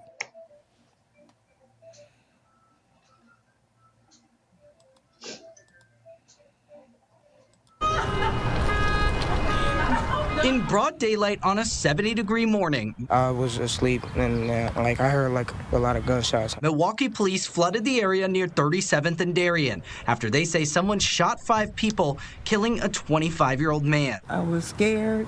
I hit the floor. Neighbors say the area sounded like a war zone just after 11 a.m., taking cover in their kitchens and behind cars. I was yelling, telling my daughter to get down, and it was really loud, and I heard it sounded like it hit the apartment. Bullet holes now blanket this entire neighborhood, from homes to apartment complexes. Neighbors told us they heard 50 to 60 shots this afternoon, and you can see one of those shots hit this front door, completely shattering it. Right away, I was like, okay, somebody got shot. Pamela Wade lives just steps away from where the shooting happened. She says she just bought her home off 37th and Kylie. Now I'm having second thoughts. It's do I really want to retire here, or do I want to go someplace else? Milwaukee police online records show 4 total homicides in the area within the past year. Neighbors have taken notice to the violent trend, saying they aren't strangers to caution tape outside their apartment. I'm always scared to walk out my door at times. So you don't feel safe here, it sounds like? Not really. Oh, wow. Oh, wow. Here we go, Elizabeth Brown. Another group of people that are left feeling unsafe in the community, and now another life lost. And like I said, these are things that I deal with often, and many times when I get families to circle back after tragic events, multiple tragic events, it's just disheartening. It is. It's very much so disheartening, and especially, like I said, knowing what it is that we know, and there has been no change. Clearly, if they're reaching out to you, bypassing the so-called programs that they have in play, the question is, are these programs in play, or are they in play just on paper? Why wasn't this family intercepted, from the hospital, from the shooting? When we're talking about, the violence in reaction or the wellness and safety, where is these programs? Because again, we know that there's money. Why wasn't this family or these families intercepted? Because if we go by their mission statement, or you sit down and you have a conversation with these individuals, I was under the impression that they are on call, or when violence take place, that they supposed to be intercepted by the hospital or whatever may have you. I don't know. Again, I haven't been deep diving in it like I used to, but the question is, how are these people still reaching out to you? And again, you were overlooked when it came to, and they know you specialize in this work. I mean, it's just, at this point, it's egregious. The failure of these so-called leaders is, like I said, what do it mean to lead if there's no resolve, there's no relief, there's no repair happening? How do you continue to call yourself a leader and you're always reactionary? You're always behind the 8 ball. I mean, I just need somebody to make it make sense for me. Abstract says, I grew up out there in the 80s and 90s, out there in the Green Tree area, and nothing like this ever happened. Green Tree was fun. That whole area was our stumping ground from Teutonia to Good Hope to 43rd to Green Tree and back. And I used to be out there too. So I was out there when I was younger. It was a girl that I liked out there. I kept going out there to hang out in that area, just hanging out with her and her brother all the time. And it was pretty cool back out there back in the day. Again, when you think about back in the day, we're no longer there, and that's what we're telling people and what we've been telling people since the duration of the Tory Lowe show, that what was those areas where you thought ain't nobody safe. Nobody is safe. And at the rate that we're moving, being reactionary and not proactive, again, it solidifies the fact that nobody's safe. It don't matter where you at. And until we get a grip on it, or the misleadership buy a clue, because they got enough money to buy a clue. But the question is, do they want to? Hey, look, when we come back, Elizabeth Brown, I want to get your final thoughts on the show today. Truth Nation, stay locked in. More of the Tory Lowe Show is next on 1017 The Truth app, and 1017thetruth.com. I travel all around the world, Dr. Ken, and when I tell you, based on my experiences, this is like the number one country that cares. Like, everything is about money. Yep. Everything. This is The Truth Unfiltered with Denise Thomas and Dr. Ken Harris. I've told people in the past, you have to be careful of what you complain about and what you use as a tool, because other people will take it and use it in the wrong way. Sundays starting at 7 on 620 WTMJ and Mondays at 6 on 1017 The Truth. As the White House threatens to take over state elections, restrict abortion nationwide, and take away our health care, the Wisconsin Supreme Court is the last line of defense for our rights. That's why the Supreme Court election on April 7th is so critical. The ACLU does not endorse or oppose candidates, but wants you to make an informed decision. When it comes to abortion rights, Maria Lazar supported overturning Roe v. Wade and is endorsed by groups that want to ban abortion. Chris Taylor voted against abortion bans and defended abortion rights while working with Planned Parenthood. And on the issue of voting rights in Wisconsin, Maria Lazar defended efforts to rig elections for one political party through extreme gerrymandering of congressional and legislative districts. Chris Taylor opposes rigging the system with extreme partisan gerrymandering. On April 7th, stand up for our rights. Paid for by American Civil Liberties Union, Incorporated. My overall experience with Gruber Law Offices has been phenomenal. The treatment was excellent. They will be supportive of you. They will listen to you. It was a great experience knowing that I had people to help me. I know I could count on them to do what I needed to get done. Experience with Gruber was great. They gave me my life back. It was amazing. He gets results. We know how to win. If you've been injured, call Gruber Law Offices. One call, that's all. Gruber Law Offices had my best interests at heart. Natural gas is a clean, reliable, and convenient source of energy delivered directly to you through underground pipelines. The pipeline system has an excellent safety record, but there are clues that can help you identify a potential hazard. If you smell the strong odor of rotten eggs, hear an unusual hissing sound, or see blowing dirt or debris, it could be a natural gas leak. Leave the area immediately and call We Energies at 800-261-5325. We Energies. People you can trust. Energy you can depend on. The baked potato just became the main event. At Loaded Spud, we take comfort food and turn it into something bold. Fresh baked potatoes piled high with creative toppings like buffalo chicken, steak and cheese, and classic loaded favorites, all made fresh and built to satisfy. Big flavor, generous portions, no shortcuts. It's fast, affordable, and proudly local. Loaded Spud, Milwaukee's most unexpected comfort food. Stop in today at 789 North Water Street or visit online at www.letsgetloaded.online. This is the Tory Lowe Show on 1017 The Truth app, and 1017thetruth.com. If you ain't know, I get the pesos. Got a lot of brothers, some of them play bros. They don't buy one, we buy the other. The Analysis Live, one of the biggest nights in Wisconsin sports, and we don't want anyone to miss out. You buy one ticket, and ESPN Wisconsin is going to buy the other. Be there for a powerful night of powerful conversations, March 27th. The Analysis Live is a completely unpredictable show with the Thanasis Antetokounmpo and surprise guests. Look, go to taliveshow.com. You buy one ticket, ESPN Wisconsin will get the other ticket for you. Once again, that's taliveshow.com is where you get the tickets. Enter code ESPN WIBOGO. That's ESPN WIBOGO. When you check out, that's ESPN WIBOGO. Hey, look, I cannot wait. It's at the Riverside Theater, March 27th. Go to taliveshow.com to get those tickets.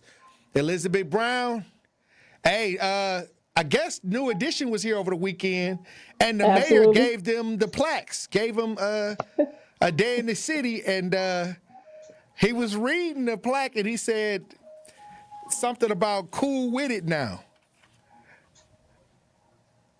You know what? One of the songs is called Cool With It Now. Hey. Oh, wow. What you talking about, Willis? Hey, a lot of people was chiming what in you on talking that. About, Willis? But I guess now New Edition has a day in the city of Milwaukee. Who don't have a day in the city? Everybody got a day. Look, you know what? I mean, these people, I don't know what to say about, y'all mayor, but besides he a joke,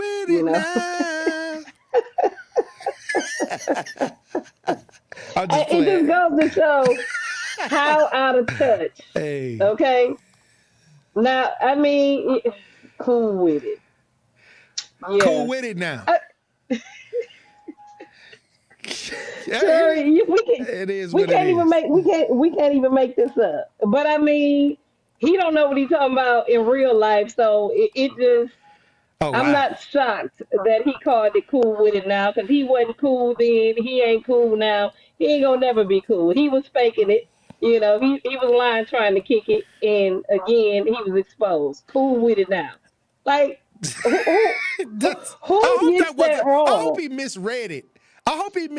Because I hope that ain't on the plaque. Tory, even if he misread it, he's definitely the age of New Edition. Cool with it now?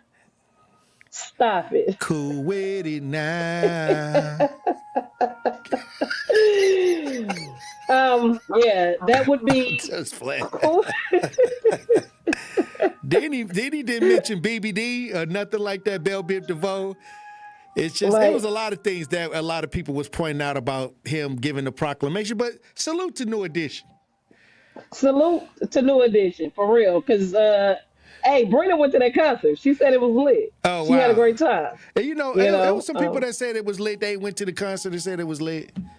Yeah, they had a nice time. So, again, salute. It was sold out. So, that's powerful, too. Right. We're going to come out for some old school. Absolutely. But I mean, our mayor is a clown. Cool with it. Cool with it now, right? Hey, like, I mean, anytime.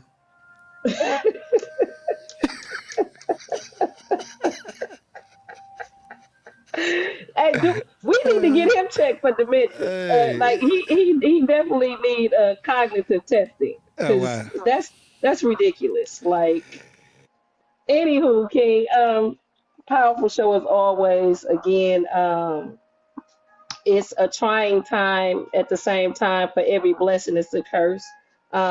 It's a beautiful time, but again, we're seeing what's taking place in our city, been taking place in our city. They continue to lie to us. They continue to try to mislead us to believe that people are safe. You hear the people on the Tory Lowe show. You hear them on the news saying that they don't feel safe. Again, if you're being misled, it's because you want to be misled, and you're probably a part of the misleading. It's factual that real people in real time is doing the real talk and letting you know that they don't feel safe, that things are not getting better. And now we have to ask ourselves, what are we going to do at this point? Because clearly this so-called, I call them the misleadership of Milwaukee, have had plenty of time. And here we are again behind the 8 ball. Here we are again reactionary. Here we are again losing lives at the cost of these fictitious programs that are being heavily funded, but we are seeing no resolve. So it's really, again, what we've always said, our time to do the math and make sure that we're paying attention to these individuals who are playing in our face, continuing to lie, continuing to mislead, continue to take our monies. And again, we, the people, are paying more and receiving nothing outside of the fact of, again, the failures that be us being scared to live in the neighborhoods that we paying top dollar for. Hey, and when I talk to people, many times they just want resolve, they want relief, and absolutely, this didn't happen overnight. A lot of this happened through slow neglect, to where now it's the stuff you can't sweep under the rug no more, and people just got to come forward and have the real conversations and get into rebuilding, because there's no need to continue. We gotta kind of hit the timeout and just kind of rebuild the whole situation, because many times when it's gone this far, where over and over again you hear people reading from the same script, many times you start comparing press conferences. I could compare the last time we had a large shooting in the press conferences, and it seemed like they saying the same thing over and over again. Over the last 10, 15 years, everything just sounds the same. We continue to come back to the problem over and over again without any results. Period. And that's the bottom line. And at some point, we got to get off the merry-go-round. Okay? At some point, it's no longer the clowns that's entertaining. We the clowns from continuing to be entertained by these bozos with the I mean, you just can't make this up. You know what I'm saying? Like, you can't make it up, King. And my heart, again, goes out to our city. My heart goes out to those of us who are working hard, trying to get in front of this running freight train that seem to be wreaking havoc, on our city. At some point, we're going to have to make sure that these so-called leaders are uncomfortable. It's time to move whatever's not working around. We need a whole overhaul, King. Well, Queen, look, I'll tell you this. This is still early, though. It's still early, and it's not too late to switch and start to repair the village. Turn the switch on. Turn the switch on in your soul. Turn the switch on yourself. Absolutely. Hit the activate button. Activate. It's time to get active. It's time to vote for him, King. I'm right along with you. And again, thank you for being who you are and doing what it is that you do every day. It might not seem like we're making progress, but we making progress. Look, so I'm cool with it now. Hey. Says your mayor. Hey. So cool with. I hope that throw him in the trash. I hope that ain't on the proclamation. I hope it's cool it now. It probably is. I hope it's not cool with it now on there. Who would do that? I'm just saying. I'm hoping that was just a mispronunciation. I doubt it. He was under a lot of pressure to read it in front of all of them, so he probably misread it. I'm thinking that it's misread. Ain't no way that proclamation say cool Willis? With it now. What you talking about, Willis? All right, Queen. Well, I appreciate you for being on the front lines. Let's get it. I'm going to lose control. All right, I'll talk to you soon. All right, salute to everybody in the chat.